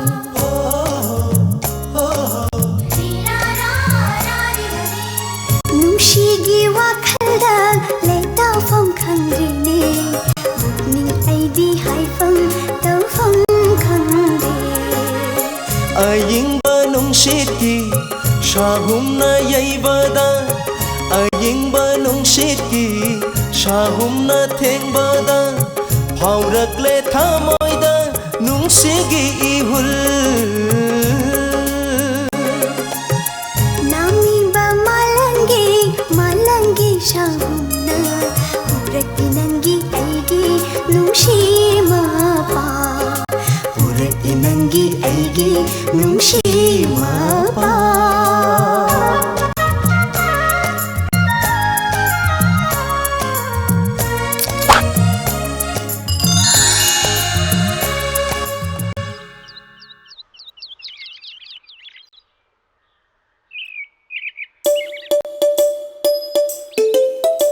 नंगैगा स्माइन थनकने बसे ऐसे थाजदे अदुबरो इसोना नंगै खंगनवना ꯈꯨꯕꯥꯛ ꯃꯩꯗ ꯏꯔꯝꯃꯕ ꯑꯗꯨꯅꯅꯦ ꯑꯩꯗꯤꯅꯦ ꯅꯪꯁꯦ ꯅꯣꯡꯃꯇ ꯎꯍꯧꯗꯕꯗ ꯂꯩꯕꯁꯨ ꯉꯝꯗꯦ ꯑꯁꯦꯡꯕꯩꯔꯣ ꯑꯁꯦꯡꯕꯩꯅꯦ ꯑꯗꯨꯗꯤ ꯑꯩꯈꯣꯏꯗꯤ ꯅꯨꯄꯥꯁꯨ ꯌꯥꯎꯗꯦ ꯑꯩꯈꯣꯏꯗ ꯂꯩꯔꯁꯤꯗꯅ ꯑꯁ ꯁꯤ ꯋꯥꯅꯦꯅ ꯐꯥꯒꯤ ꯇꯧꯕꯒꯤ ꯃꯇꯥꯡ ꯆꯥꯗꯅ ꯉꯥꯏꯈꯣ ꯋꯥ ꯃꯥꯡꯒꯦ ꯀꯩ ꯋꯥꯅꯣ ꯁꯦꯡꯅ ꯈꯨꯝꯒꯗꯕꯅꯤꯀꯣ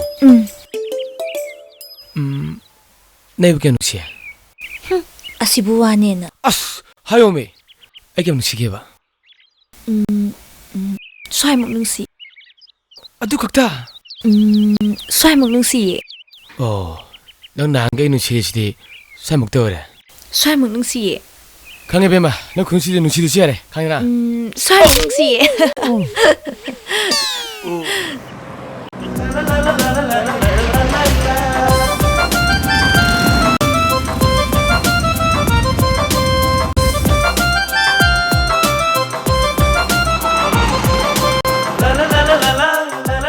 FB thank you Saudi sorry sorry for coming late ꯈꯪꯉꯦ ꯌꯥꯔꯤ ꯕꯨꯡꯉꯣ ꯃꯤꯕꯨ ꯑꯁꯨꯛ ꯀꯨꯏꯅ ꯉꯥꯏꯍꯟꯕ ꯊꯦꯡꯉꯦ ꯑꯩ ꯆꯠꯂꯒꯦ ꯁꯥꯎꯈꯤꯅꯣꯃꯤ ꯒꯥꯔꯤ ꯊꯧꯂꯣꯏꯒꯤ ꯇꯧꯕꯅꯦꯕ ꯑꯗꯨꯁꯨ ꯌꯥꯔꯦ ꯅꯪ ꯆꯠꯍꯧꯔꯣ ꯑꯩ ꯆꯠꯂꯦ ꯂꯤꯛꯁꯣ FB ꯑꯩꯅ ꯁꯨꯝ ꯇꯧꯒꯗꯕꯅꯤꯅ ꯂꯤꯛꯁꯣ ꯆꯠꯂꯣ FB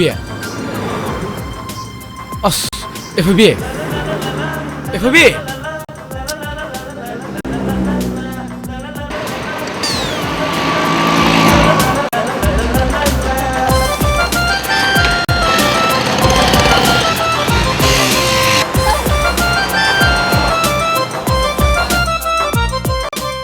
FB ꯁꯤ ꯁꯥꯎꯔꯅꯣꯕ ꯍꯌꯦꯡꯒꯤ ꯊꯦꯡꯉꯔꯣꯏꯕ ꯔꯤꯛꯁꯣ ꯁꯦ ꯁꯥꯎꯔꯅꯣꯕ ꯐꯥꯒꯤ ꯇꯧꯕꯅꯦ ꯅꯇꯧ ꯌꯦꯡꯒꯦ ꯇꯧꯕ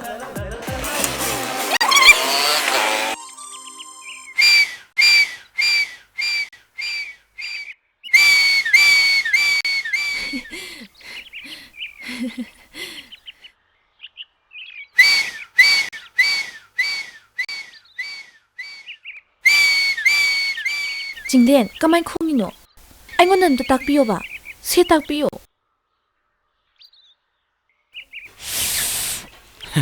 ꯑꯗꯨꯃꯥꯏꯅ ꯅꯠꯇꯦ ꯁꯨꯃꯥꯏꯅ ꯇꯧꯁꯤ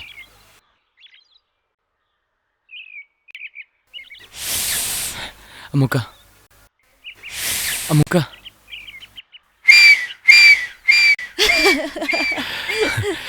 ꯑꯃꯨꯛ ꯈꯣꯡꯉꯣ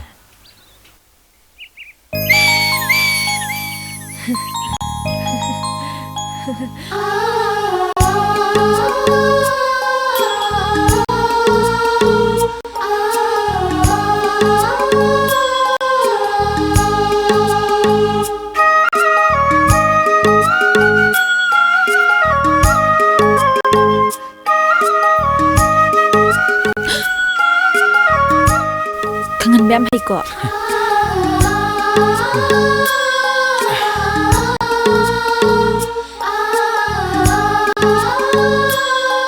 ꯅꯈꯨꯠ ꯑꯝꯇ ꯄꯤꯔꯛꯑꯣ ꯇꯜꯂꯤ ꯀꯩꯁꯨ ꯁꯦ ꯄꯤꯔꯛꯑꯣꯕ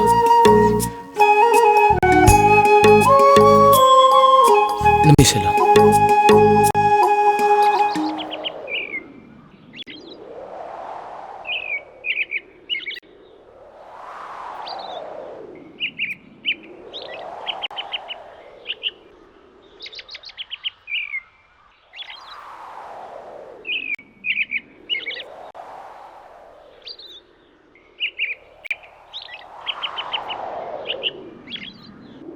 ꯅꯨꯃꯤꯠ ꯄꯥꯡꯊꯣꯛꯑꯣ ꯋꯥꯎ ꯌꯥꯝ ꯐꯖꯩꯌꯦ ꯑꯁꯦꯡꯕꯩ ꯐꯖꯩꯌꯦ It's very fine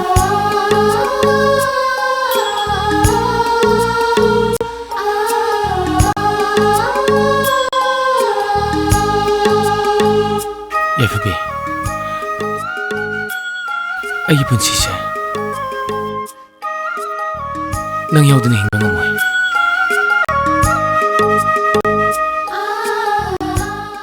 ꯀꯔꯤꯒꯨꯝꯕ ꯅꯪ ꯑꯩꯕꯨ ꯊꯥꯗꯣꯛꯇꯨꯅ ꯆꯠꯈꯤꯕ ꯇꯥꯔꯕꯁꯨ ꯄꯨꯟꯁꯤꯁꯤꯗ ꯑꯇꯣꯞꯄ ꯂꯝꯂꯝꯕꯤ ꯑꯃꯠꯇ ꯑꯃꯨꯛ ꯍꯟꯅ ꯌꯦꯡꯂꯔꯣꯏ ꯆꯤꯡꯗꯦꯟ ꯑꯗꯨꯝꯅ ꯍꯥꯏꯒꯅꯣ ꯑꯩꯁꯨ ꯅꯪ ꯌꯥꯎꯗꯅ ꯍꯤꯡꯕ ꯉꯝꯂꯣꯏꯌꯦ ꯑꯩꯕꯨ ꯈꯛ ꯊꯥꯗꯣꯛꯄꯤꯒꯅꯣ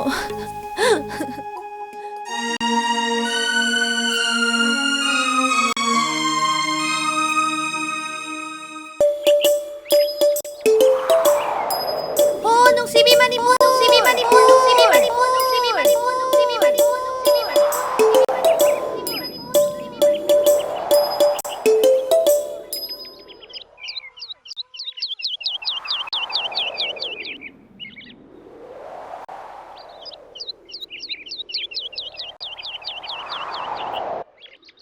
ꯆꯤꯡꯂꯦꯟ ꯑꯁꯤꯗ ꯇꯣꯡꯉꯤꯁꯤꯕꯨ ꯀꯩ ꯎꯆꯦꯛꯅꯣ ꯈꯪꯕ꯭ꯔꯣ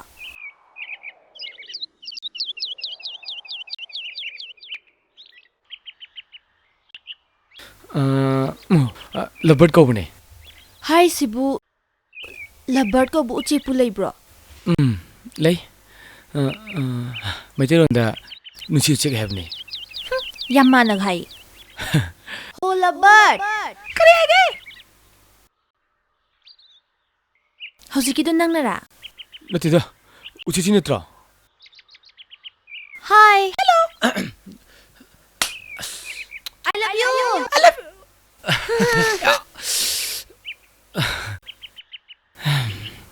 사우나 보세. 사우나 기다려게. 너 설부디 너것도 빌어. 너것도 빌어. 세. 이마.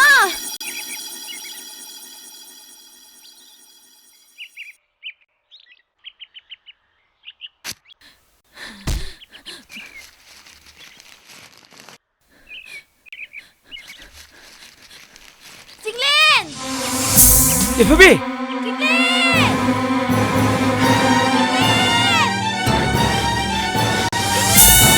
예쁘비!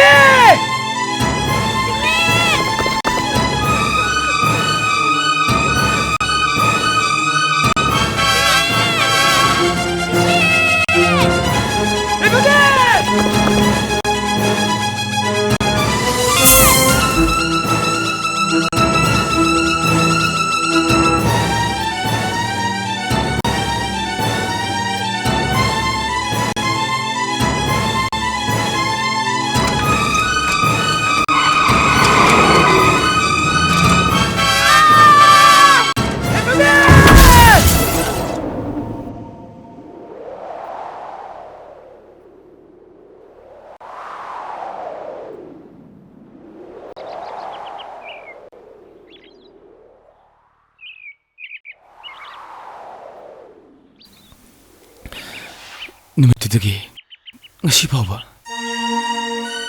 kaikhraba aigi thamusida ngsi magi muluda mamedi tadana lehone 예쁘비! 예쁘비! 예쁘비! 예쁘비!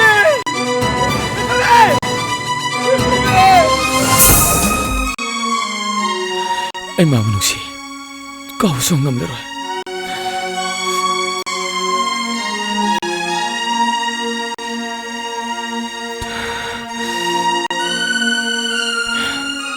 징렌, ꯅꯪꯒꯤ ꯋꯥꯔꯤꯁꯦ ꯑꯩꯁꯨ ꯇꯁꯦꯡꯅ ꯅꯨꯡꯉꯥꯏꯇꯦ. ꯂꯥꯛꯑꯣ, ꯆꯠꯁꯦ.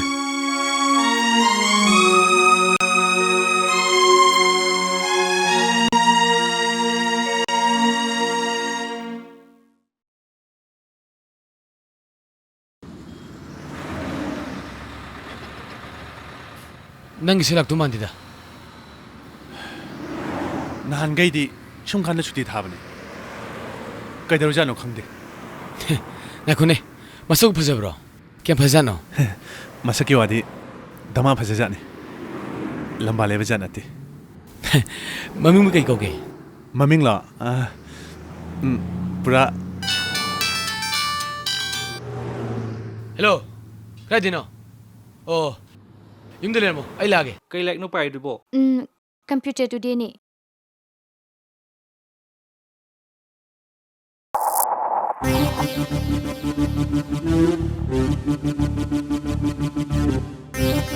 ꯊꯣꯏꯕꯤ ꯀꯩꯝꯇ ꯍꯥꯏꯒꯦꯅꯦ.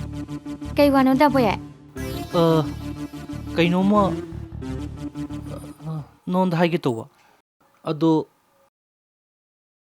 ꯌꯥꯝꯗꯤ ꯀꯨꯏꯔꯕ ꯀꯩꯅꯣꯕ ꯑꯗꯨꯕꯣ ꯅꯪ ꯁꯥꯎꯗꯤ ꯁꯥꯎꯔꯛꯀꯅꯨꯀꯣ ꯑꯗꯨ ꯀꯩ ꯋꯥꯅꯣꯕ ꯗꯥꯕꯣ ꯌꯥꯏ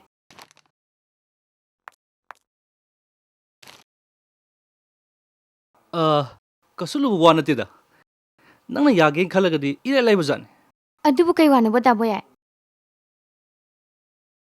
ꯑꯩꯅ ꯅꯪꯕꯨ ꯈꯟꯖꯔꯛꯄꯁꯦ ꯐꯅꯗꯤ ꯀꯨꯏꯔꯦ ꯍꯥꯏꯗꯣꯛꯄꯗꯤ ꯉꯝꯗ꯭ꯔꯕ ꯑꯁꯦꯡꯕꯅꯤ ꯊꯣꯏꯕꯤ ꯑꯩꯅ ꯍꯥꯏꯁꯦ ꯉꯍꯥꯟꯈꯩ ꯐꯣꯡꯗꯣꯛ ꯉꯝꯗ ꯂꯩꯕ ꯋꯥꯅꯤ ꯑꯩ ꯅꯪꯕꯨ ꯊꯃꯣꯏ ꯁꯦꯡꯅꯨꯁꯤ ꯀꯩꯅꯣ ꯗꯥꯕꯣ ꯌꯥꯏ ꯅꯪ ꯍꯥꯏꯗꯨꯕꯣ ꯑꯁꯦꯡꯕꯅꯤ ꯊꯣꯏꯕꯤ ꯅꯪ ꯑꯩꯕꯨ ꯂꯥꯟꯅ ꯈꯟꯒꯅꯨ ꯄ꯭ꯂꯤꯖ ꯊꯣꯏꯕꯤ ꯑꯩ ꯅꯪꯕꯨ ꯊꯃꯣꯏ ꯁꯦꯡꯅꯨꯁꯤ ꯑꯩꯈꯣꯏ ꯇꯥꯃꯣꯒ ꯇꯤꯟꯅꯔꯒ ꯑꯗꯨꯃꯥꯏꯅ ꯇꯧꯀꯅꯣ ꯗꯥꯕꯣ ꯌꯥꯏ ꯀꯩꯅꯣ ꯊꯣꯏꯕꯤ ꯑꯩ ꯍꯥꯏꯁꯦ ꯑꯁꯦꯡꯕꯅꯤ ꯊꯥꯗꯣꯛꯑꯣ ꯊꯣꯏꯕꯤ ꯄ꯭ꯂꯤꯖ ꯊꯥꯗꯣꯛꯑꯣ ꯍꯥꯏꯕ ꯊꯥꯗꯣꯛꯑꯣꯕ ꯑꯩ ꯆꯠꯀꯦꯕ ꯑꯁ ꯑꯩ ꯍꯥꯏꯕ ꯌꯥꯗꯦ ꯁꯨꯡꯌꯥ ꯊꯥꯗꯣꯛꯑꯣ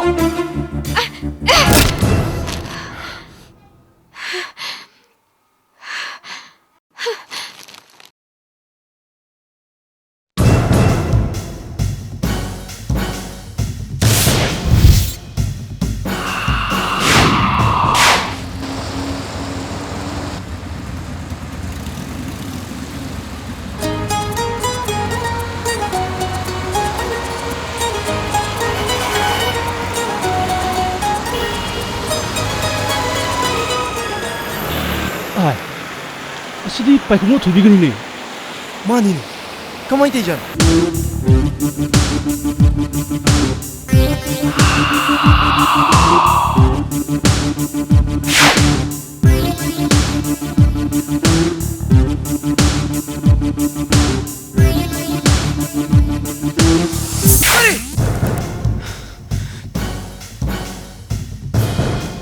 ꯑꯁꯦꯡꯕꯒꯤꯔꯥ ꯀꯩꯅꯣ ꯑꯩꯈꯣꯏ ꯃꯥꯡꯃꯛꯇꯗꯅꯤ ꯁꯤꯗꯪ ꯑꯩꯅ ꯐꯥꯒꯤ ꯇꯧꯈꯤꯗ꯭ꯔꯣ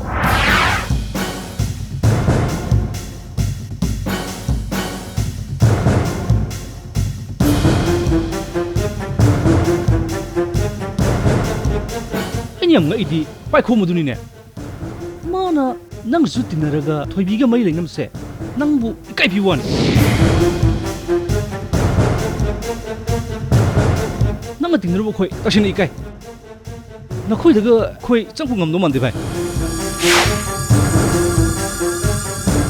ꯑꯁ ꯃꯁꯤꯗꯤ ꯌꯥꯝ ꯎꯁꯤꯠꯇꯕ ꯋꯥꯅꯤꯗ ꯅꯠꯇ꯭ꯔꯅꯦ ꯚꯥꯏ ꯃꯥꯅꯦ ꯑꯩꯈꯣꯏ ꯆꯦꯁꯤꯟꯗ ꯑꯣꯏꯔꯝꯃꯗꯤ ꯑꯩꯗꯤ ꯍꯥꯠꯇꯣꯛꯀꯗꯧꯅꯤ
kai chikne hame ha kai chikne ham gemne Singlen karigino nang atok lam sauri dubo Oh, malam yang kharung wani ne.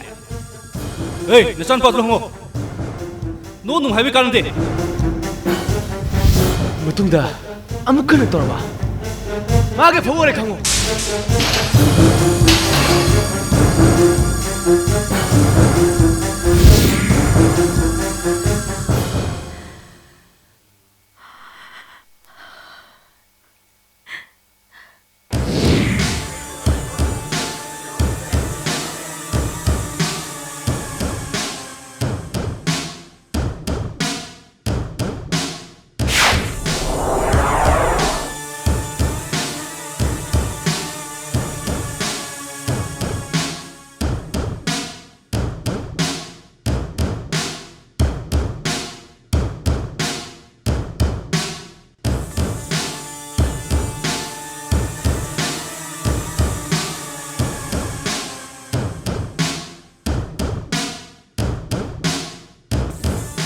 Oi, aku magale.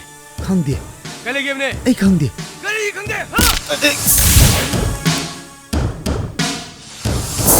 Oi, nangdi. Ha. Ha. Kali khangbrana. Ha. Hayumne. Kali gemne. Hey, you.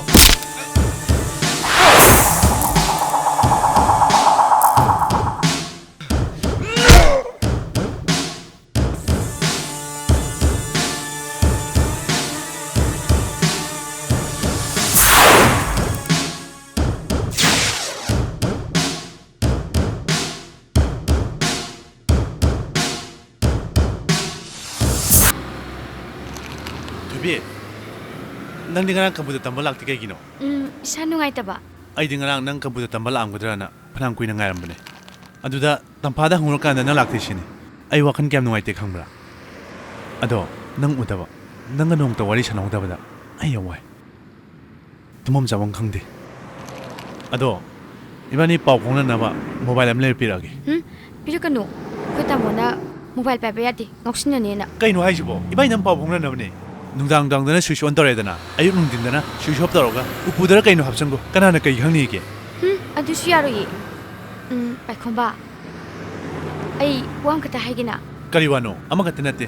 Haningi do. Loy hayo. Ibani, tuwi ni una base. Una ragumsi. Kay no, yam uninde bawaro. Una ningda bay wanate. Adu ti kay ye. Yung gimine okraga nungay tenta wani. Oh, nangi si yung gimine yadradi. Kay na bangang muni. Natra.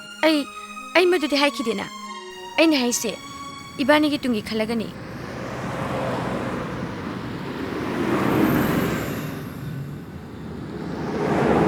Toibi. Ay nang butamo siya nung shubagi. Pakhomba, nang chalo. Kay no. Nang chalo ba? Please, khatun sakro.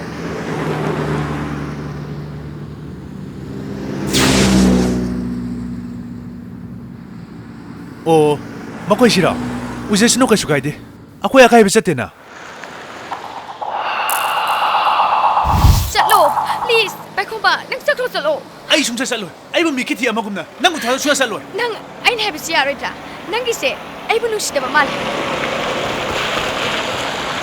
Chalo, please. Pakhomba, try to understand me.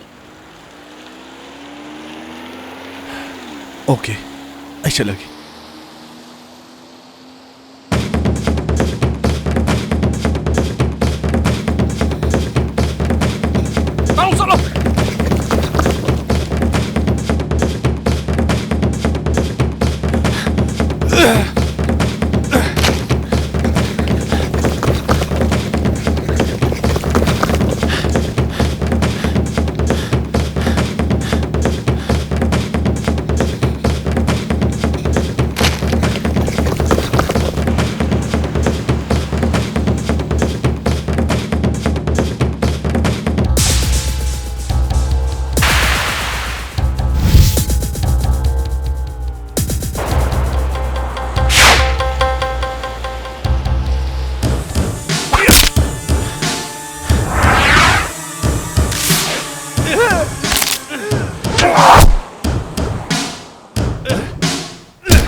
ꯕꯣꯌꯥꯏ ꯅꯈꯣꯏꯒ ꯄꯥꯏꯈꯣꯝꯕꯒ ꯈꯟꯅ ꯆꯩꯅꯕ ꯊꯣꯛꯑꯦ ꯍꯥꯏꯁꯤꯕꯨ ꯀꯔꯤꯒꯤꯅꯣ ꯍꯥ ꯃꯃꯥ ꯄꯥꯏꯈꯣꯝꯕꯗꯣ ꯃꯤ ꯌꯥꯝ ꯎꯁꯤꯠꯇꯦ ꯑꯩꯈꯣꯏ ꯆꯤꯡꯂꯦꯟ ꯇꯤꯟꯅꯔꯒ ꯑꯩꯈꯣꯏ ꯊꯣꯏꯕꯤꯒ ꯃꯩ ꯂꯩꯗꯅꯕ ꯋꯥꯅꯤ ꯑꯣ ꯑꯗꯨꯒ ꯑꯐꯥꯎ ꯁꯥꯗꯨꯅꯁꯨ ꯇꯧꯔꯤꯅꯦ ꯃꯥ ꯅꯣꯡꯃꯇ ꯅꯣꯡꯃꯗꯤ ꯃꯃꯥꯏ ꯊꯨꯒꯥꯏ ꯁꯣꯏꯗ꯭ꯔꯝ ꯍꯥꯏ ꯈꯟꯅ ꯆꯩꯅꯕ ꯐꯠꯇꯦꯀꯣ ꯅꯠꯇꯦ ꯃꯗꯨꯕꯨ ꯅꯍꯥꯟ ꯑꯩꯉꯣꯟꯗ ꯍꯥꯏꯕ ꯌꯥꯗ꯭ꯔꯣ ꯑꯩꯅ ꯐꯖꯅ ꯊꯦꯝꯖꯤꯜꯂꯒ ꯇꯧꯅꯨ ꯍꯥꯏꯔꯒ ꯂꯣꯏꯔꯦ ꯊꯣꯏꯕꯤꯗꯁꯨ ꯑꯩ ꯍꯥꯏꯒꯦ ꯃꯃꯥ ꯄꯥꯏꯈꯣꯝꯕꯗꯣ ꯃꯪꯒ ꯌꯥꯝ ꯀꯜꯂꯦ ꯍꯟꯖꯟ ꯍꯟꯖꯟ ꯍꯥꯏꯔꯝꯅꯦ ꯀꯁꯥꯔꯗꯒꯤ ꯁ꯭ꯋꯥꯏꯗ ꯃꯤ ꯌꯣꯛ ꯂꯩꯔꯒ ꯑꯌꯣꯛꯄ ꯃꯥꯅ ꯁ꯭ꯋꯥꯏꯗ ꯑꯐꯥꯎ ꯁꯥ ꯌꯥꯄꯣꯟꯇꯦ ꯑꯣ ꯀꯁꯥꯔꯗꯒꯤ ꯑꯣꯏꯔꯦ ꯃꯣꯏ ꯃꯅꯥꯛꯇ ꯂꯩꯕ ꯏꯃꯥꯟꯅꯕꯅ ꯍꯥꯏꯕꯗꯤ ꯈꯪꯕꯅꯦ ꯃꯥꯕꯨ ꯌꯣꯛꯏꯕ ꯃꯅꯤꯁꯨ ꯂꯨꯈ꯭ꯔꯥꯕꯤ ꯑꯣꯏꯔ ꯃꯥꯅꯦꯗ ꯅꯠꯇꯦ ꯃꯃꯥ ꯃꯥꯕꯨ ꯁ꯭ꯋꯥꯏ ꯌꯨꯝ ꯄꯥꯜꯂꯝꯃꯦ ꯍꯥꯏꯅꯦ ꯃꯄꯥꯝꯗ ꯍꯜꯂꯒ ꯂꯩꯈꯤꯕ ꯑꯣꯏꯔ ꯃꯥꯅꯦꯗ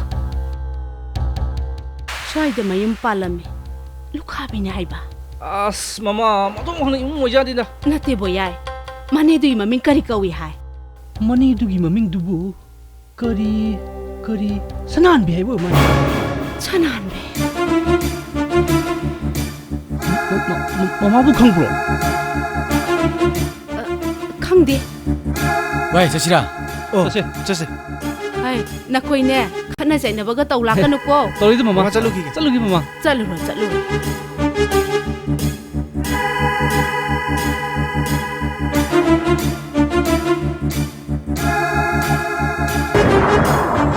ꯅꯪꯅ ꯍꯥꯏꯔꯤꯕꯁꯤ ꯆꯨꯝꯂꯕꯗꯤ ꯋꯥꯁꯤ ꯌꯥꯝ ꯂꯨꯗꯧꯔꯤꯗ ꯃꯃꯥ ꯃꯄꯥꯁꯨ ꯂꯩꯇꯕ ꯀꯁꯥꯔꯗꯒꯤ ꯃꯁꯦ ꯑꯩꯈꯣꯏꯒꯤ ꯏꯃꯥꯏꯗ ꯑꯃꯨꯕ ꯀꯥꯂꯤ ꯇꯩꯁꯟꯕꯒ ꯆꯞ ꯃꯥꯟꯅꯔꯕꯅꯤ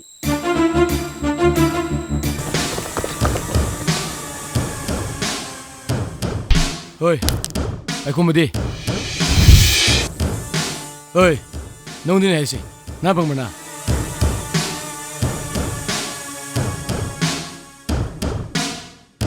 ꯂꯥꯛꯑꯦ ꯀꯅꯥ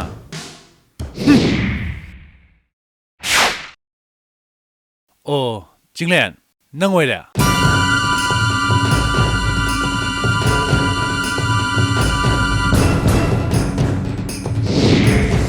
ꯅꯪ ꯀꯜꯂꯤ ꯀꯩꯒꯤꯅꯣ ꯍꯥ ꯀꯩꯅꯣ ꯍꯥꯏꯕꯤꯔꯤꯁꯤꯕꯣ ꯑꯩ ꯚꯥꯞ ꯇꯥꯕ ꯉꯝꯗ꯭ꯔꯦ ꯍꯣꯏ ꯈꯟꯅꯗ ꯇꯧꯒꯅꯣ ꯅꯪ ꯊꯣꯏꯕꯤ ꯑꯗꯨꯝ ꯆꯠꯃꯤꯟꯅꯁꯤ ꯀꯩꯒꯤꯅꯣ ꯑꯩꯗꯤ ꯆꯠꯃꯤꯟꯅꯈꯤꯗꯦꯅ ꯆꯠꯃꯤꯟꯅꯔꯝꯃꯕꯁꯨ ꯃꯗꯨꯗꯤ ꯄꯨꯟꯁꯤꯔꯣ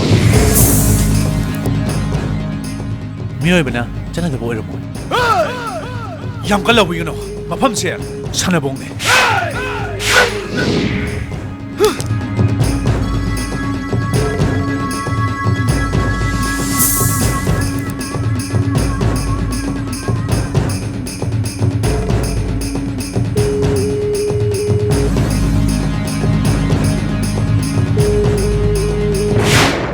ꯀꯩꯅꯣ ꯃꯥꯅ ꯌꯥꯗꯕ ꯌꯥꯕ꯭ꯔꯣ ꯃꯥꯅ ꯌꯥꯔꯛꯑꯣꯏ ꯍꯥꯏꯗꯅ ꯁꯨꯝ ꯂꯩꯔꯗꯤ ꯍꯌꯦꯡ ꯃꯤꯒꯤ ꯃꯃꯥꯡꯗ ꯏꯀꯥꯏꯕ ꯅꯪꯒꯗꯧꯔꯤꯕꯁꯤꯕꯨ ꯀꯅꯥꯅꯣ ꯑꯗꯨ ꯑꯗꯥ ꯈꯪꯗꯦ ꯅꯨꯄꯥ ꯃꯆꯥꯗꯣ ꯃꯊꯪ ꯊꯥ ꯂꯣꯏꯁꯜꯂꯛꯄꯁꯤꯗ ꯗꯨꯕꯥꯏꯗꯒꯤ ꯁꯨꯇꯤ ꯊꯣꯛꯂꯛꯑꯒ ꯏꯝꯐꯥꯜꯗ ꯃꯇꯝ ꯈꯔ ꯂꯩꯒꯅꯤꯌꯦ ꯑꯩꯗꯤꯅꯦ ꯐꯣꯇꯣꯒꯁꯨ ꯎꯔꯕꯅꯤ ꯃꯁꯛꯀ ꯑꯣꯟꯊꯣꯛꯅ ꯐꯖꯈ꯭ꯔꯦ ꯑꯩꯈꯣꯏ ꯊꯣꯏꯕꯤꯒ ꯁꯛꯈꯪ ꯃꯥꯏꯈꯪꯅꯅꯕ ꯁꯤꯜꯍꯧꯗꯕ ꯌꯥꯗꯦ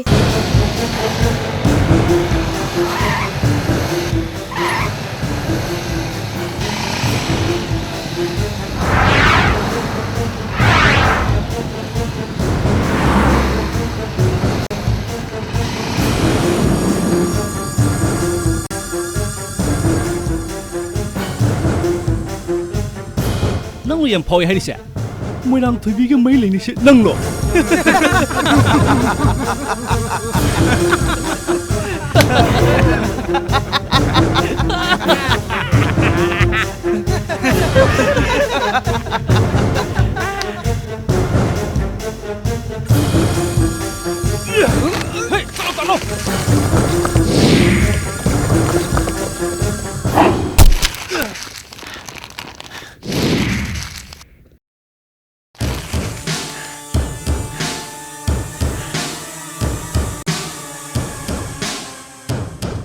ꯌꯥꯝ ꯐꯥꯎ ꯃꯥꯜꯂꯦ ꯐꯨꯖꯜꯂꯣ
ꯃꯁꯤ ꯑꯉꯥꯡꯁꯤꯗꯤ ꯀꯥꯡꯅ ꯆꯤꯛꯄꯅ ꯂꯣꯏꯇꯥꯔꯤꯅꯦꯍꯦ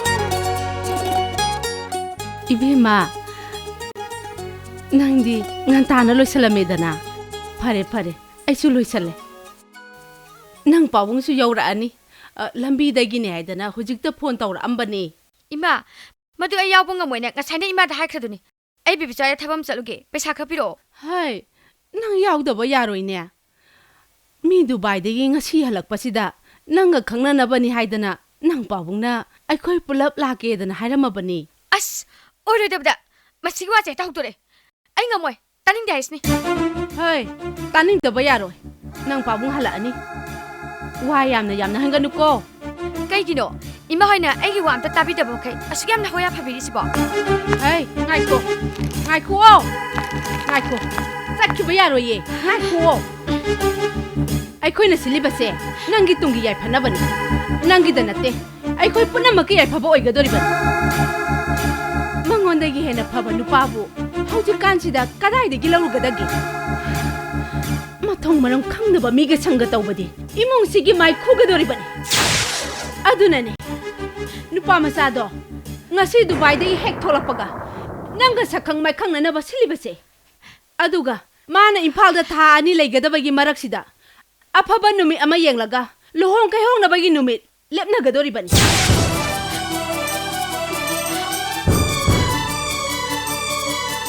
aduna hauji chakadori base nang yaudaba suyamak yadaba ai ngamoye ai satwa sunga ngamoy haisni hey kalagni sakila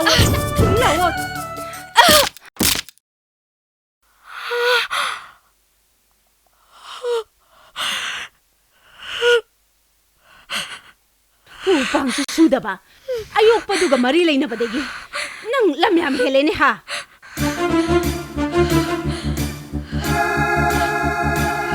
mabu aikoiga sanga oibadi namangda phawa manguno aigi aningbada nangna thugaila su natik natik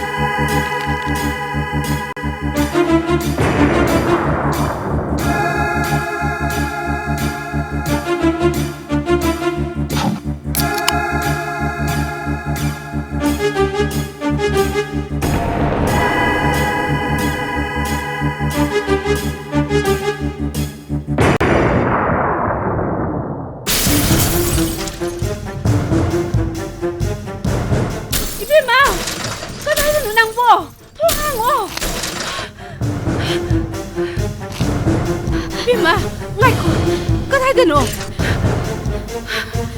Changsilakano. Madu thamo. Ai bukhangano. Sato. Nang kadayano. Changsilakano. Sato. Sato. Ai bukhangano. Ngaiko.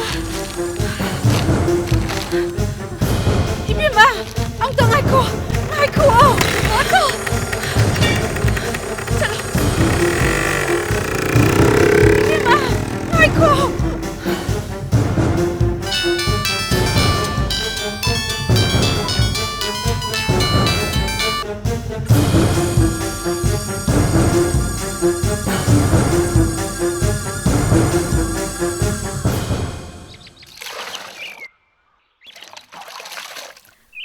Kainom tangzagi ba? Paikhomba leikibro? Leitene.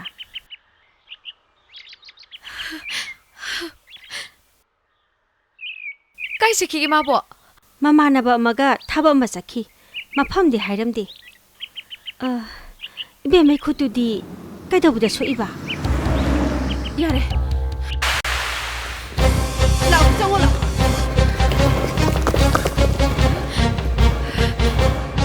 Kaidorage bema.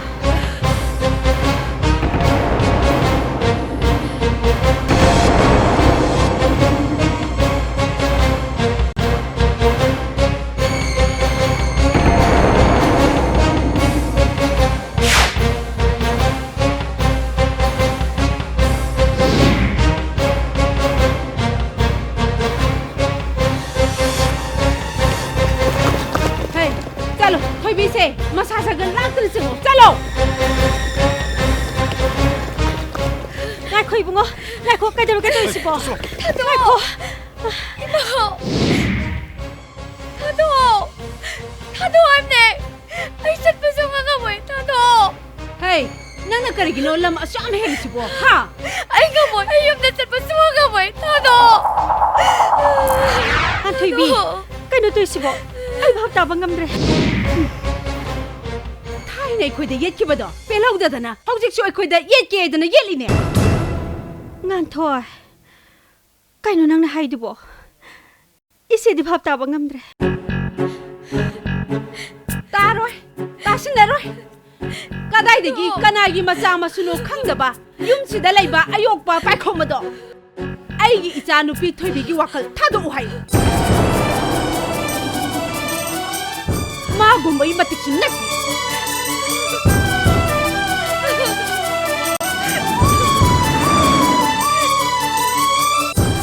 adugisu mathakta Dubai du thabak tawduna leiba hai family amagi imunga ai gi icha thibi se engage taw ai go mon nangu mane yokpa angang duga ai gi imunga changga oiningde tukatse ai go mon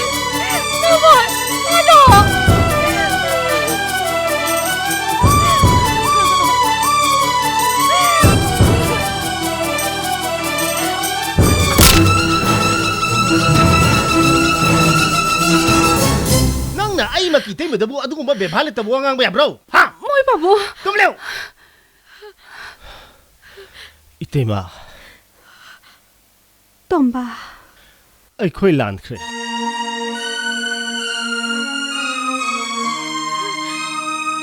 bể mà thôi bi cấp kanu kari ki kapinu baba le risidi nangi aning ba pam do baba lo na khange Kop kanu mi nang gening bado baba na soiden thungani chadi marmuk pani chalo yumdale muko boya abung chalo nasan si puraga gari dele mu chalo ne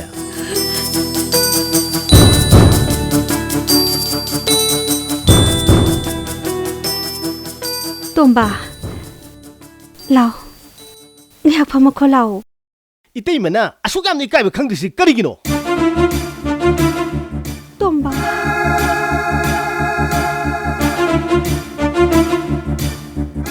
Wayam sangdanu kanati ai gi chan pi thoti se luhong kada bigi walu ne dunler bani ayet pa bibira kanu thugai gi su khan bira kanu karigumba luhong masi kai ba tarba pomna masi daita itei mana pugata bani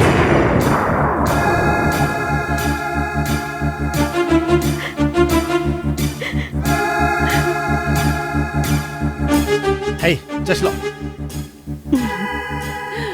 Kangedana, bau kragatabi.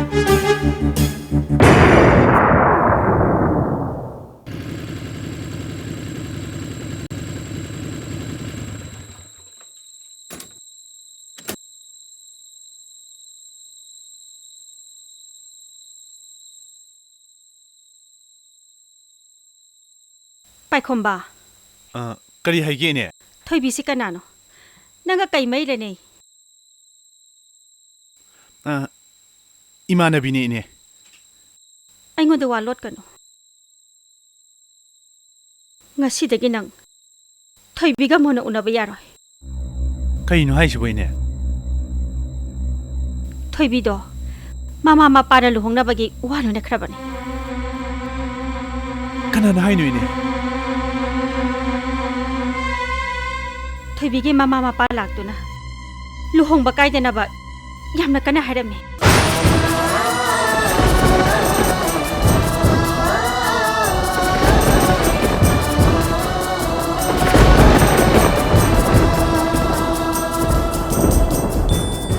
nang inegi mayeng tuna thoibigi luhong ba se thugai ge khangadu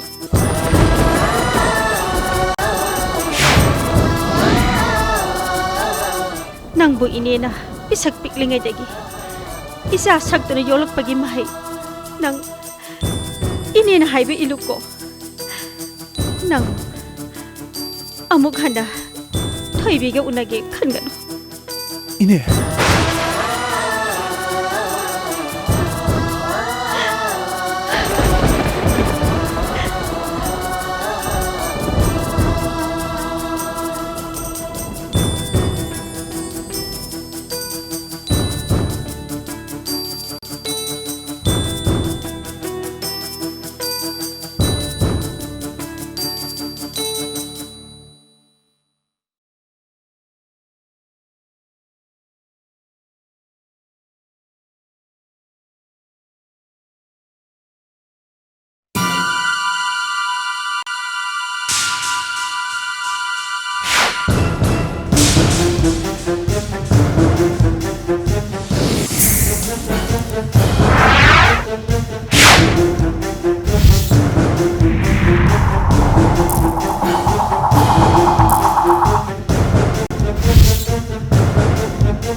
Hello. Thuibi natro. Mani kana. Paikhom bado hospital da sok tuna lei. Ha. Paikhom babo hospital la lei ba. Hai sibo kan kan do. Kuidriye. Pau sin nang onda khangan ning dana torok mane. Hojina kana bo hospital la lei ba. Si jo hospital da ne. Nang shu yara di khar tu nang talao. Hoi, ai hojilage. Thamage. Kanano? Kanai phone no?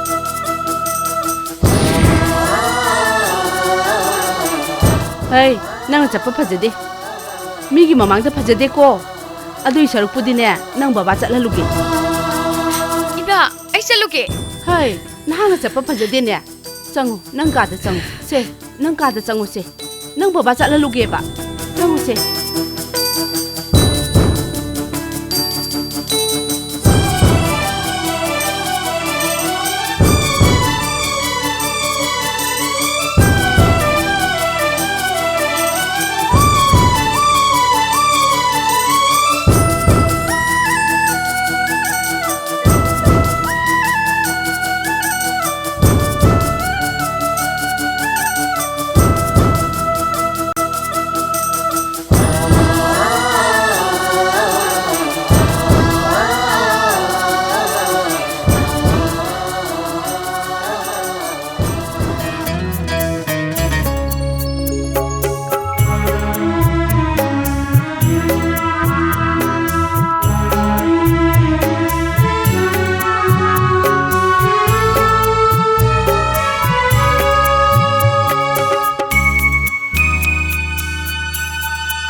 Hey, naya ka tho hai bani.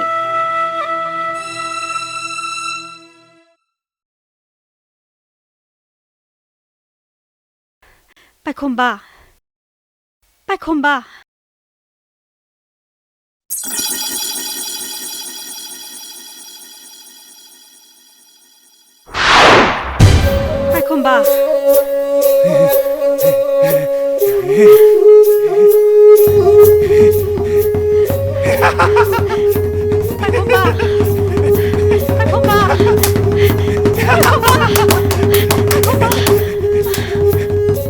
Nene, tu, ada yang tu. Pai khomba. Kaidaurage nangbo?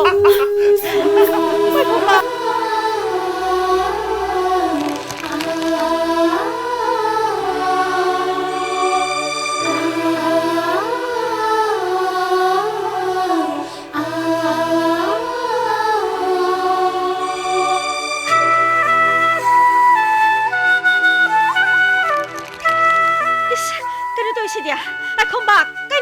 Sibo, to se yari hai bane.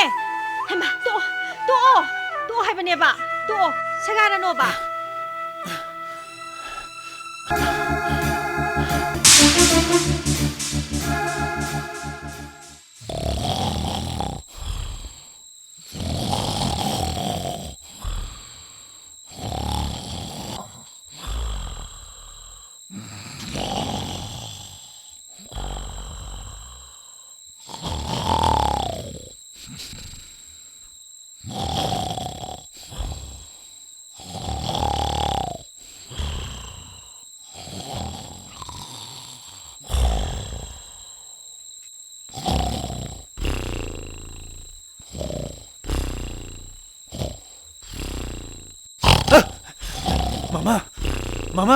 Mama. Hey, kaido래?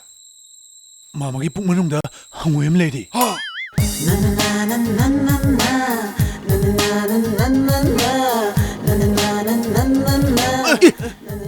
튕겼느니네 컷덤 Sorry.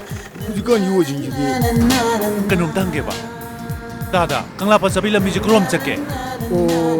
아두디 시바몰레카이 바몰레카이 아두디 아침점에 잘라봐 기숨통 따라봐 아데디 때라 따라봐 아두가 와 그노 강라팍 따래 람비디 얌 파텀니고 컷덤 통고 Adudi yam na ina. Dada ay siya lagi.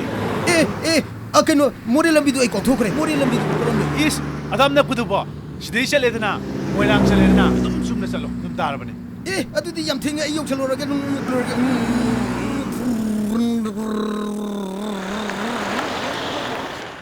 Ay tinga ay siya lagi. Pai khomba ngai kho. Pai khomba. Kamning. Hey, yumda lege di haidana nang kadai chatoi no. Nene ay kang lapak pudo sa ugito ni. Hey, kang la pa ka do sa ya ponte. Gari am sing khajani. Lao. Yum chala si lao. Lao. Nene, adudi yum chala si. Ay gay tong. Hoine nang gari do ko na tonga ge ba. Lao se. Yum chala se ba. Wango. Wangkalo. Ati na mo wangkalo. Lang tage. Wangkalo. Wang ni shuang wang de. Kang na nang ga. Pai lu siya. Yang kanu.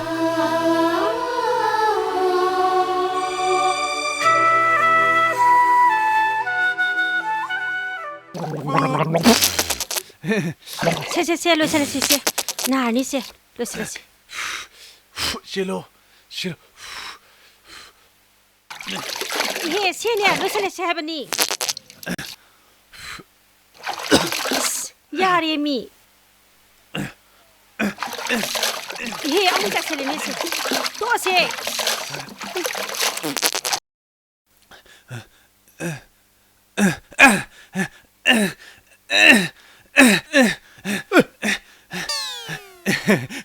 까이도 도시나 마마 nga자온 바보 아니다 뚜 자오드라 하 마마나 후주바바 누피 티르치 누피 마삭 퍼스데벌 레이다 다이로 होइने Particularly flowed. चलो चलो Shades of Germany.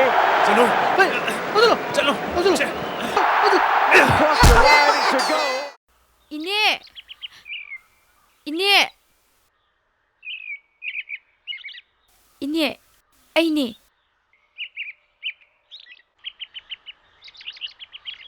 Lão, sang ngồi lão.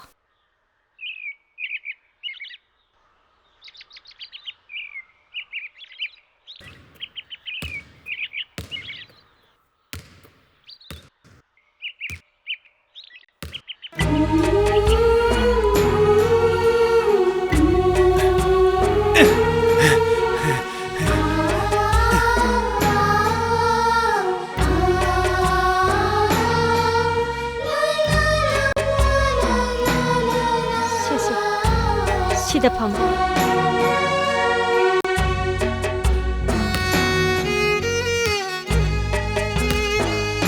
빨콤바, 솜디에 ngộ.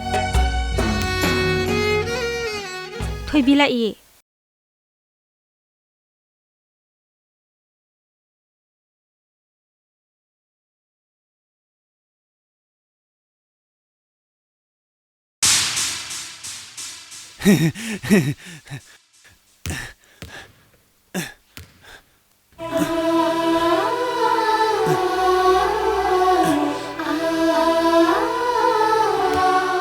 이비마, 난가 와리 사람어. 마사오비. 이네 상금 참았게.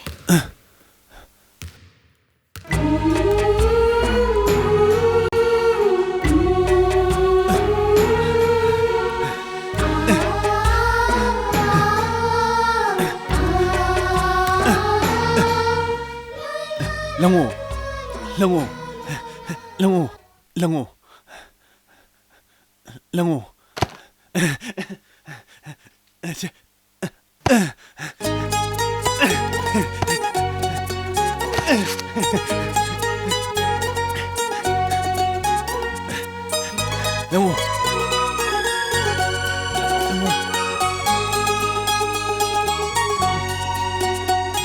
본도 필요하다나. 빨콤바. Ai wam hangi nang singna khumuko. 아마도 나때 나만 한구나. Nungmai bani restaurant da nangna sauringi da aina pizza loi chathokibado nang ningsingi ba.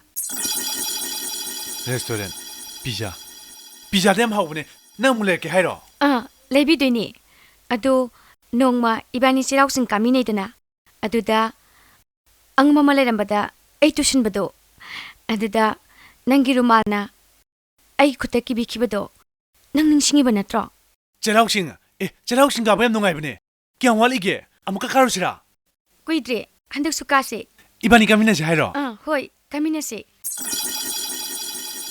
아두 능 무까나노 삭티 강나드나 하이응 막나디 ai thoibini nangi thoibi ai bu kaorbo 토이비 아두디 모이랑기다 컴바 토이비기 토이비다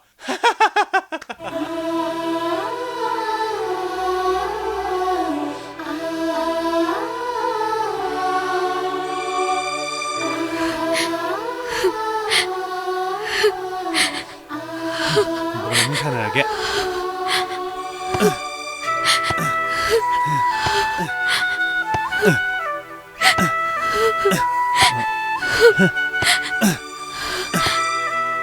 토이비야, 까도라기.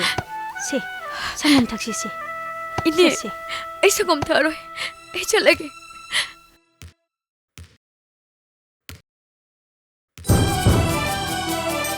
토이비야, 토이비. ngai khôn đi nàng bỏ. Mà, rất khen hiểu.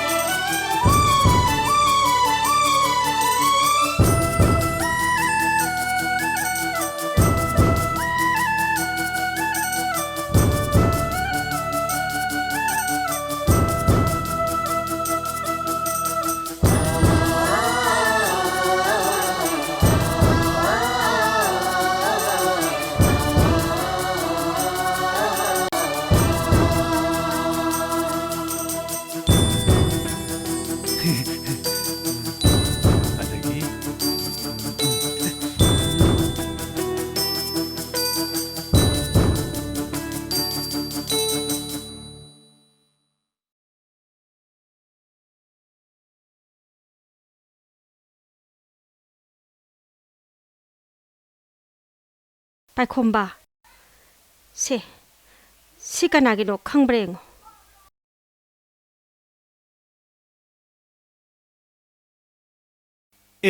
시디 루마니나 납시도께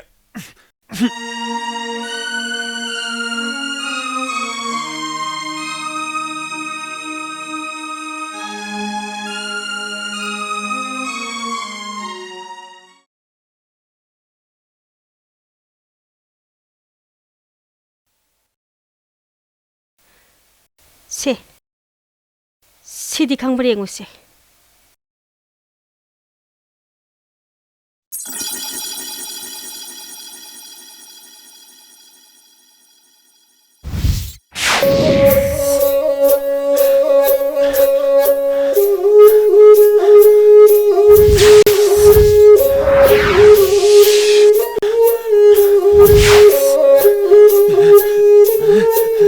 콤바 낭 립십 강아브로 하 너무 강브로 하 강아브라 해보니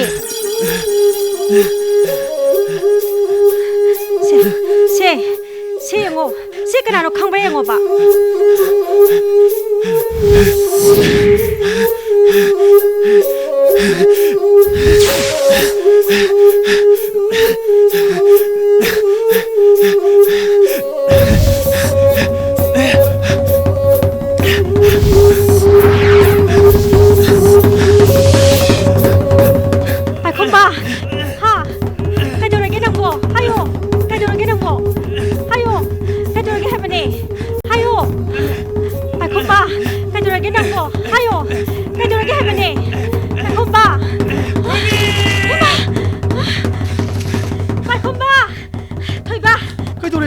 चलो पैखोंबा से खिरम जो तानो हाँ पैखोंबा पैखोंबा पैखो पैखोंबा पैखो पैखोंबा पैखो पैखो पैखोंबा पैखो पैखो पैखो पैखोंबा पैखो पैखो पैखो पैखोंबा पैखो पैखोंबा पैखो पैखोंबा पैखो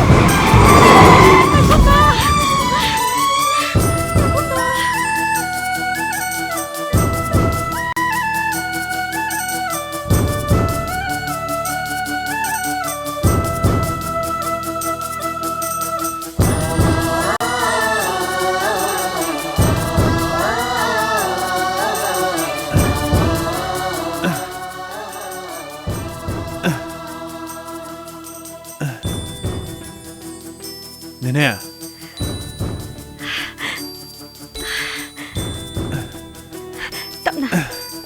땀나 하발로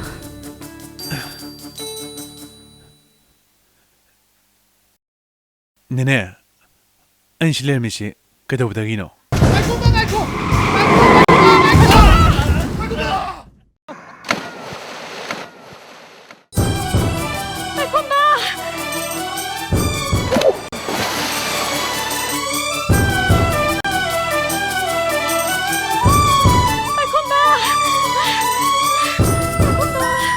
콤바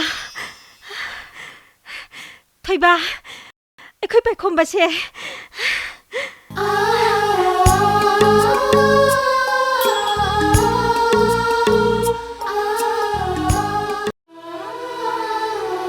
ꯌꯦꯡꯉꯣꯏ ꯑꯩꯈꯣꯏꯒꯤ ꯑꯁꯥꯗꯤ ꯅꯪꯅ ꯏꯃꯨꯡꯁꯤꯒꯤ ꯏꯖꯠ ꯁꯟꯃꯥꯟ ꯄꯨꯝꯅꯃꯛ ꯑꯋꯥꯡꯕ ꯊꯥꯛꯇ ꯄꯨꯈꯠꯂꯛꯀꯅꯤ ꯍꯥꯏꯕꯁꯤꯅꯤ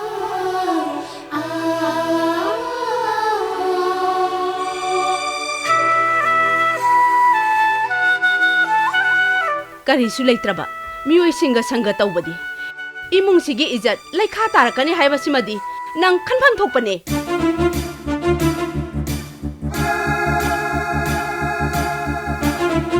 ꯑꯩꯈꯣꯏꯅ ꯉꯥꯡꯉꯤꯕꯁꯦ ꯅꯪꯒꯤ ꯐꯅꯅꯕꯅꯦ ꯅꯪꯁꯨ ꯑꯉꯥꯡ ꯃꯆꯥ ꯄꯤꯁꯛ ꯅꯠꯇ꯭ꯔꯦ ꯚꯥꯞ ꯇꯥꯐꯝ ꯊꯣꯛꯏ ꯌꯦꯡꯉꯣꯏ ꯆꯥꯁꯤ ꯆꯥꯊꯣꯛꯑꯁꯤ ꯂꯥꯛꯑꯣ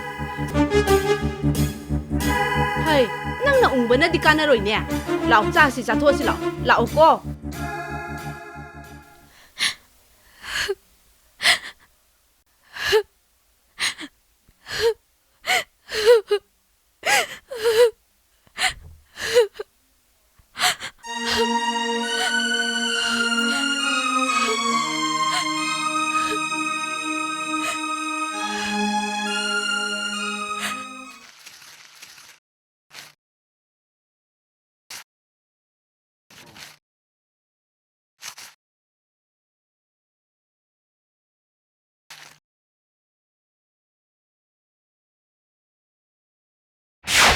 इबुंगो अइगी वादिने केम खनबिरुनो अइगी पुंसिदिने नंगोंदा पुरा कथोख्रबनी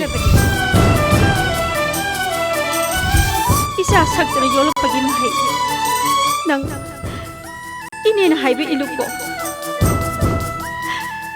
नंग अमुक हना थैबिगे उनगे खनगन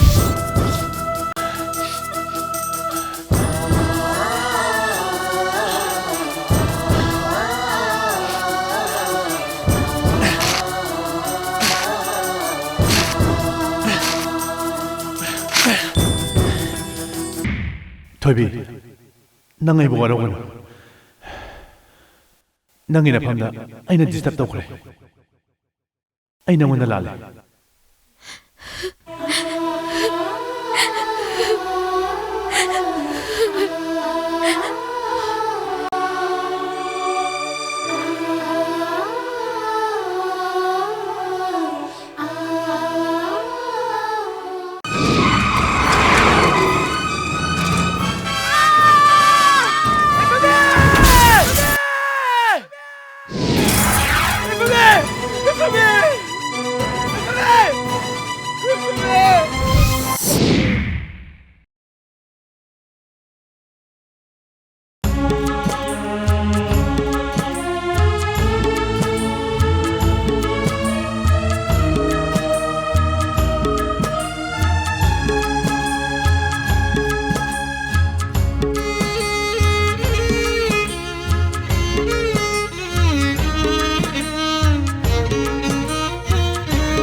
लुहोंबगी वाले मेरे हैबिसी नंग नचा नुपीदा हायरब्रा हाइद्री होरेन तपना थेमगा हायरगी ngасꯤꯗꯤ ꯃꯁꯥꯁꯦ ꯅꯪꯁꯨ ꯎꯡꯖꯥꯅꯗꯧꯅ ꯎꯏ ꯅꯪꯅ ꯐꯖꯅ ꯊꯦꯝꯗꯨꯅ ꯃꯥꯕꯨ ꯚꯥꯞ ꯊꯥꯜꯂꯨꯀꯣ ꯑꯩꯈꯣꯏꯅꯦ ꯃꯤ ꯃꯃꯥꯡꯗ ꯆꯣꯞꯄ ꯌꯥꯕ ꯅꯠꯇꯦꯍꯦ ꯈꯪꯗ꯭ꯔꯦꯗ ꯐꯅ ꯊꯦꯝꯂꯕꯅꯤ ꯃꯥꯁꯨ ꯃꯕꯨꯡꯅꯤꯡ ꯑꯁꯦ ꯁꯨꯡꯑꯣꯟ ꯑꯣꯟꯗꯦ ꯑꯩꯅ ꯌꯥꯝ ꯀꯟꯅ ꯁꯥꯎꯅꯤꯡꯉꯤꯕꯗꯤ ꯃꯥꯅ ꯑꯉꯥꯎꯕꯗꯨꯒꯤ ꯋꯥꯈꯟꯗꯨꯗ ꯁꯨꯝ ꯎꯡꯗꯨꯅ ꯂꯩꯔꯤꯁꯤꯅꯤ ꯑꯩꯈꯣꯏꯅ ꯁꯤꯜꯂꯤꯕꯁꯦ ꯃꯥꯒꯤ ꯐꯅꯅꯕꯅꯤ ꯍꯥꯏꯕꯁꯦ ꯃꯥꯅ ꯈꯪꯗ꯭ꯔꯤꯕꯁꯤ ꯀꯔꯤꯒꯤꯅꯣ ꯃꯥꯅ ꯉꯝꯕ ꯌꯥꯕ ꯅꯠꯇꯦ ꯃꯣꯏ ꯄꯥꯕꯨꯡ ꯑꯩꯈꯣꯏꯗꯒꯤ ꯈꯨꯗꯣꯡꯆꯥꯕꯁꯦ ꯅꯥꯟꯊꯣꯛꯇꯅꯕꯅꯦ ꯄ꯭ꯂꯥꯟ ꯇꯧꯕ ꯇꯥꯕꯅꯤ ꯐꯈ꯭ꯔꯕ ꯅꯨꯄꯥꯗꯨꯗꯅꯦ ꯂꯨꯍꯣꯡꯗꯕ ꯁꯨꯛꯌꯥꯃꯛ ꯌꯥꯗ꯭ꯔꯕꯅꯤꯀꯣ ꯃꯣꯏ ꯄꯥꯕꯨꯡ ꯍꯟꯗꯛꯀꯤ ꯈꯨꯗꯣꯡꯆꯥꯕꯁꯤꯕꯨ ꯍꯦꯛ ꯅꯥꯟꯊꯣꯛꯈ꯭ꯔꯕ ꯑꯩꯈꯣꯏꯁꯦ ꯅꯣꯔꯣꯛꯇ ꯇꯥꯕ ꯆꯞ ꯃꯥꯟꯅꯔꯕꯅꯤ ꯑꯗꯨꯅꯤ ꯃꯤ ꯃꯣꯏ ꯄꯥꯕꯨꯡ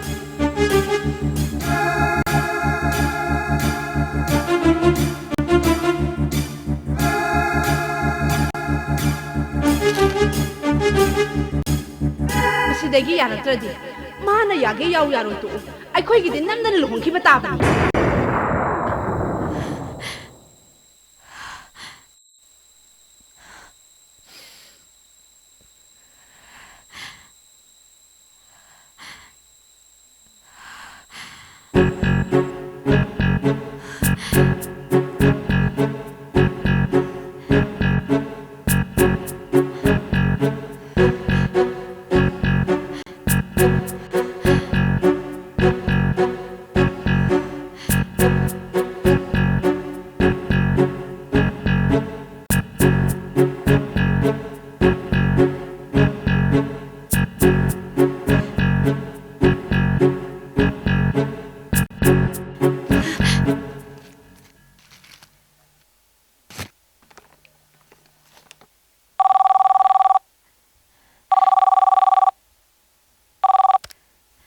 हेलो बंधु अने हय कम बीरीगे नुंगाइजरी हय याये याये कैसु काइदिए अदगी याम नुंगाइबा पाव अमना आइगी चानुपीसु लेसाबी मपुंग फारबनिना luhong khongdongnabagi waruppu pubagi matam lepnari asenguni ne baton trokani soin tawjarakani adi thamjarage okay thank you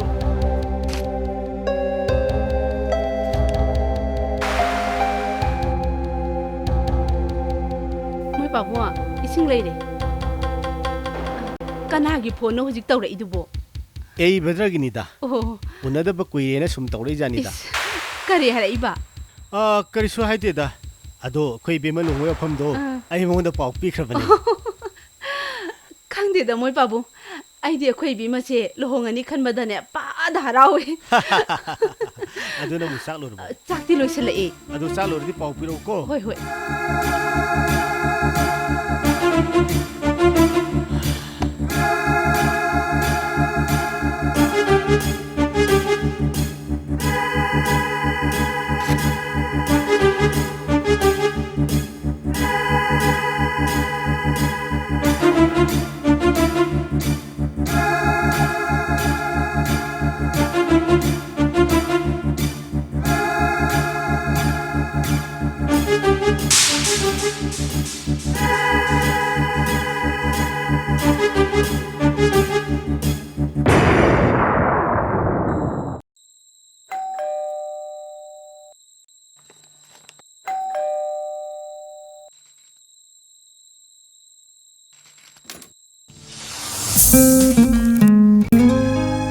Paikhuba.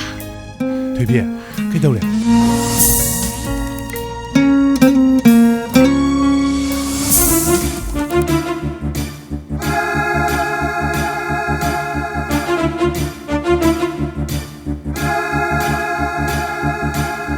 Thoibi, nang ai do thukpa yan. Nang sakro. Paikhuba. Nang na haidu kaino. Thoibi, ai na hairi nangi phanabane nangi ai phanabane ai matu pamde ai nang bu khak tha tuk pangamoi please Thoibi nang nei bu ta seng nungshirabadi nang ima babana ningli bdo thugai gi khangana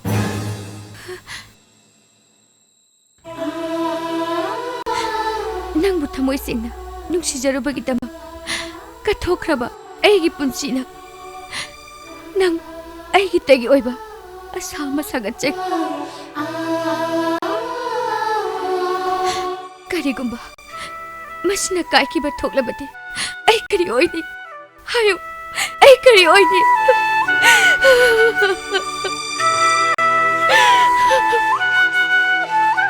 bima chak kadam sakhra januni ai nangi thamoi phajana khangi Thoibi adubu ahlamana haibe indaba haibe se afaba nate nang ima baba gi mai chopana bhona bana please nang shakra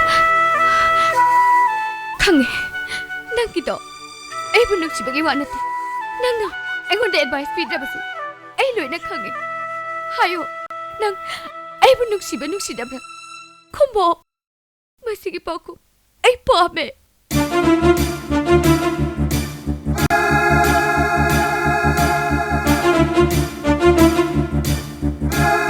chalo nang kadu chakro ai wada mohana ai papirano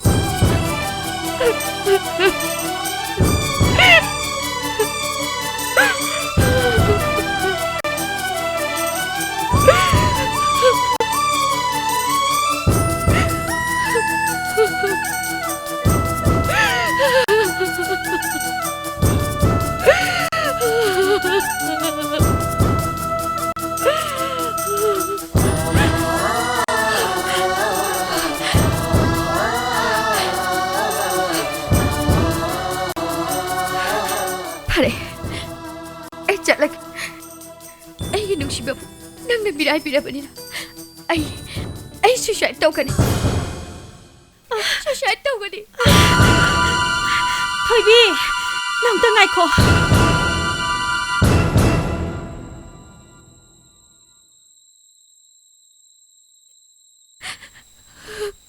Thoibi kapkano ꯑꯩ ꯂꯩꯔꯤꯕꯁꯤꯗꯤ ꯅꯈꯣꯏ ꯑꯅꯤꯒꯤꯗꯃꯛ ꯑꯩꯅ ꯃꯥꯌꯣꯡ ꯌꯥꯒꯅꯤ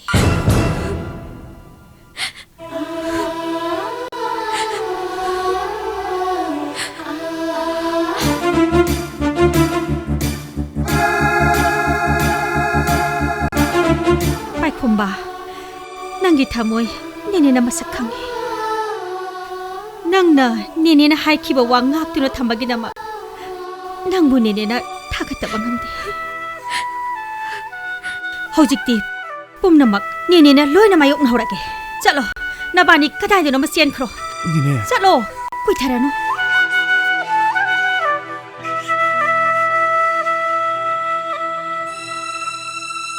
ꯆꯠꯂꯣ ꯀꯨꯏꯊꯔꯅꯨ ꯁꯦ ꯅꯪꯒꯤ ꯒꯥꯔꯤꯁꯨ ꯁꯤꯗ ꯂꯩꯔꯦ ꯑꯗꯨꯒꯅꯦ ꯅꯈꯣꯏꯅ ꯃꯐꯝ ꯆꯥꯕ ꯑꯃꯗ ꯂꯩꯔꯀꯥꯟꯗ ꯑꯩꯉꯣꯟꯗ ꯐꯣꯟ ꯇꯧꯔꯛꯑꯣ ꯊꯦꯡꯈ꯭ꯔꯅꯤ ꯉꯥꯏꯈꯣ ꯄꯥꯏꯈꯣꯝꯕ ꯁꯦ ꯂꯧꯁꯜꯂꯨ ꯁꯦ ꯅꯪꯒꯤ ꯈ꯭ꯔꯣꯁꯣꯟ ꯌꯥꯝꯅ ꯁꯦ ꯃꯃꯣ ꯂꯩꯔꯤꯁꯤꯗꯤ ꯄꯨꯝꯅꯃꯛ ꯃꯥꯌꯣꯛ ꯌꯥꯒꯅꯤ ꯃꯃꯣꯅ ꯆꯠꯂꯣ ꯊꯦꯡꯈ꯭ꯔꯅꯤ ꯆꯠꯂꯔꯣ ꯂꯥꯛꯑꯣ ꯆꯠꯂꯣ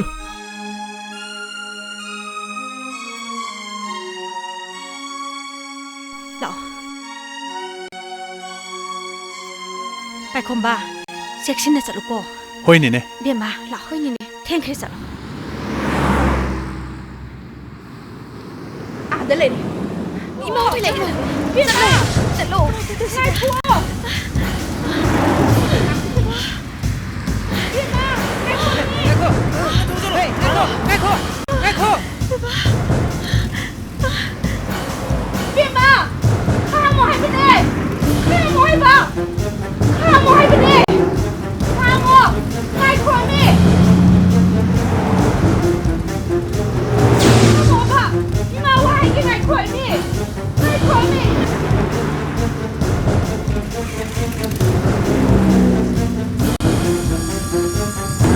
ꯑꯩꯈꯣꯏ ꯁꯣꯝꯗ ꯆꯠꯂꯒꯦ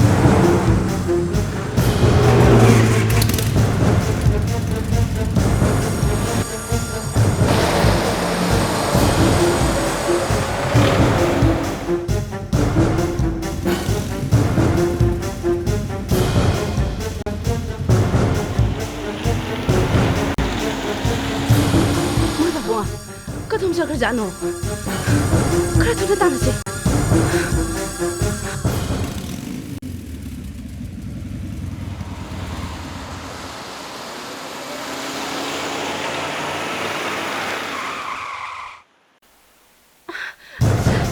मैं बाबू कथम चक्र जानो नहीं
이상하게 놀게. 이마기고. 그래도 내가 노래지 뭐 이마기고.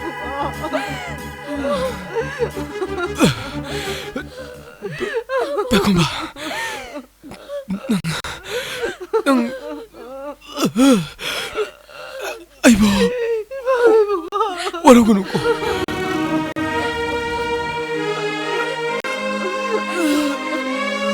마마, 자주 없다 보세.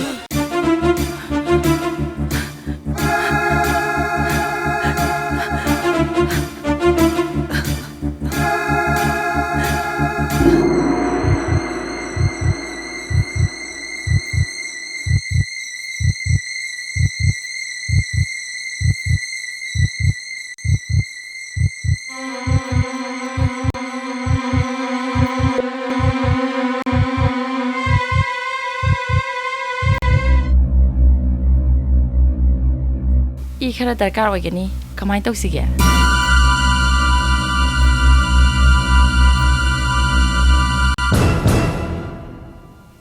시스터, 아이고네 테스트 혹시?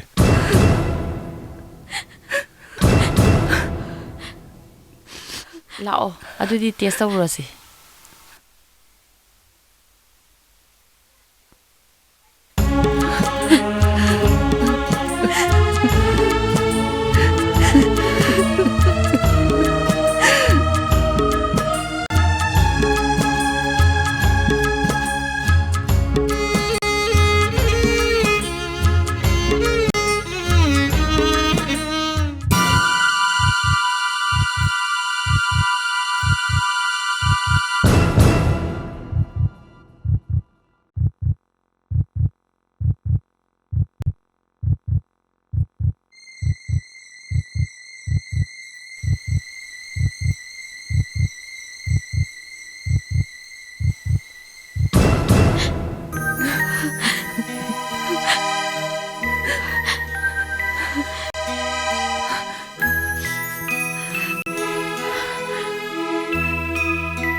이제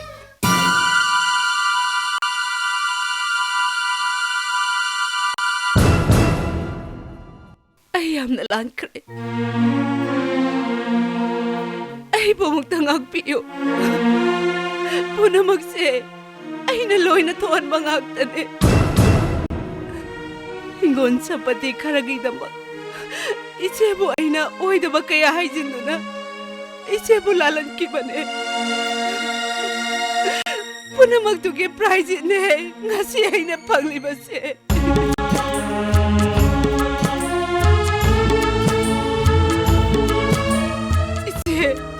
ay inansing do among tangak iyo ay isasing nangit taway among takkan miyo ina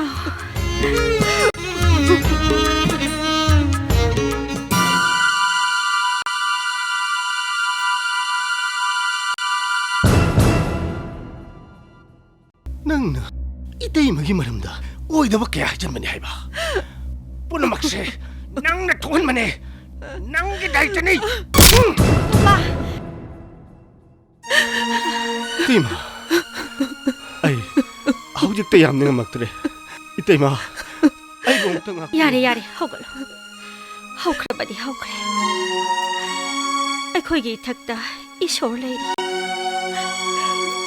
이때만나 너코이보 ꯊꯃꯣꯏ ꯁꯦꯡꯅ ꯅꯨꯡꯁꯤꯕꯃꯛꯇ ꯑꯣꯏꯔꯕꯗꯤ ꯑꯩꯈꯣꯏꯒꯤ ꯆꯤꯡꯂꯦꯟ ꯑꯩꯈꯣꯏꯒꯤ ꯏꯔꯛꯇ ꯑꯃꯨꯛ ꯃꯃꯣꯟ ꯅꯣꯛꯂꯕ ꯑꯣꯏꯍꯟꯕꯤꯔꯁꯅꯨ ꯏꯃꯥ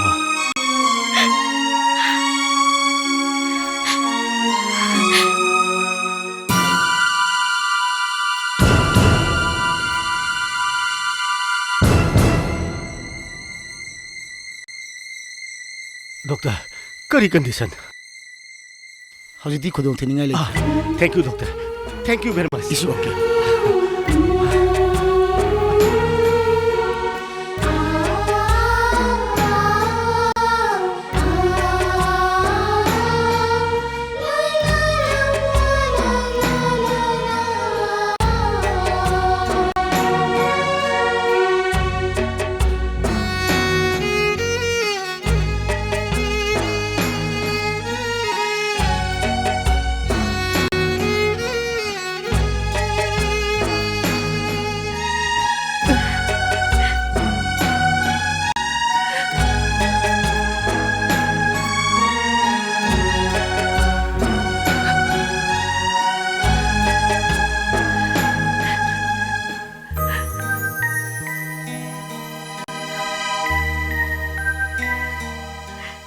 Trình Liên Trình Liên Trình Liên Tam Hộ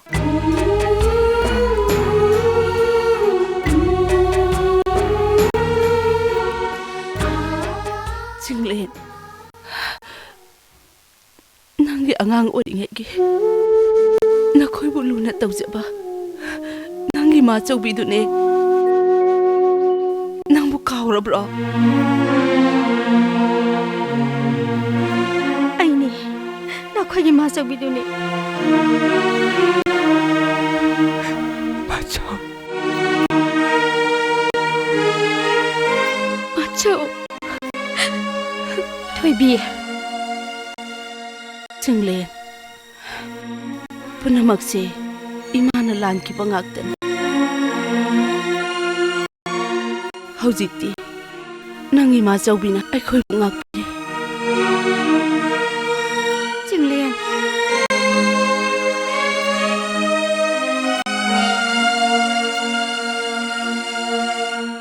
Aikomba Nang inebu warauganuko Ine ai kanawsu waraude ꯑꯗꯨꯅꯤ ꯅꯤꯄꯥ ꯍꯥꯏꯕꯁꯤꯗꯤ ꯄꯨꯛꯆꯦꯜ ꯇꯧꯊꯣꯛꯀꯗꯕꯅꯤ ꯄꯨꯛꯆꯦꯜ ꯄꯤꯛꯂꯨꯕ ꯑꯩꯈꯣꯏꯁꯦ ꯃꯥꯏꯊꯤꯔꯕꯅꯤ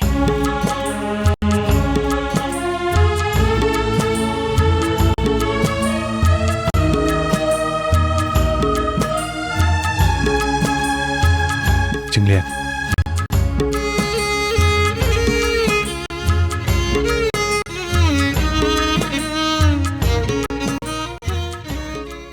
ꯉꯁꯤꯗꯒꯤꯗꯤ ꯑꯅꯧꯕ ꯁꯪꯁꯥꯔ ꯑꯃ ꯑꯣꯏꯔꯅꯤ ꯍꯥꯏ ꯃꯤꯁ ꯃꯅꯤꯄꯨꯔ ꯁꯤꯗ ꯂꯥꯎ ꯂꯥꯎꯅꯦ ꯏꯆꯥꯒꯤ ꯑꯅꯤꯡꯕꯗꯣ ꯉꯁꯤꯗꯤ ꯏꯄꯥꯅ ꯁꯣꯏꯗꯅ ꯊꯨꯡꯒꯅꯤ ꯅꯠꯇ꯭ꯔ ꯃꯃꯥ ꯑꯩꯒꯤꯗꯤ ꯏꯆꯦꯅ ꯑꯌꯥꯕꯗꯣ ꯑꯩꯒꯤꯗꯤ ꯑꯗꯨꯝ ꯌꯥꯔꯦ ꯑꯩꯒꯤꯗꯤ ꯌꯥꯔꯦꯅꯦ ꯑꯃꯨꯛꯇꯁꯨ ꯊꯦꯡꯅꯗꯦ ꯅꯪꯃꯨꯛ ꯐꯖꯕꯤ ꯑꯃꯨꯛꯇꯁꯨ ꯎꯈꯤꯗꯦ ꯅꯪꯃꯨꯛ ꯅꯤꯡꯊꯤꯕꯤ ꯅꯪ ꯍꯦꯛ ꯎꯔꯨ ꯃꯤꯀꯨꯞꯇ ꯃꯤꯍꯨꯜ ꯑꯁꯦ ꯆꯣꯡꯉꯤꯍꯦ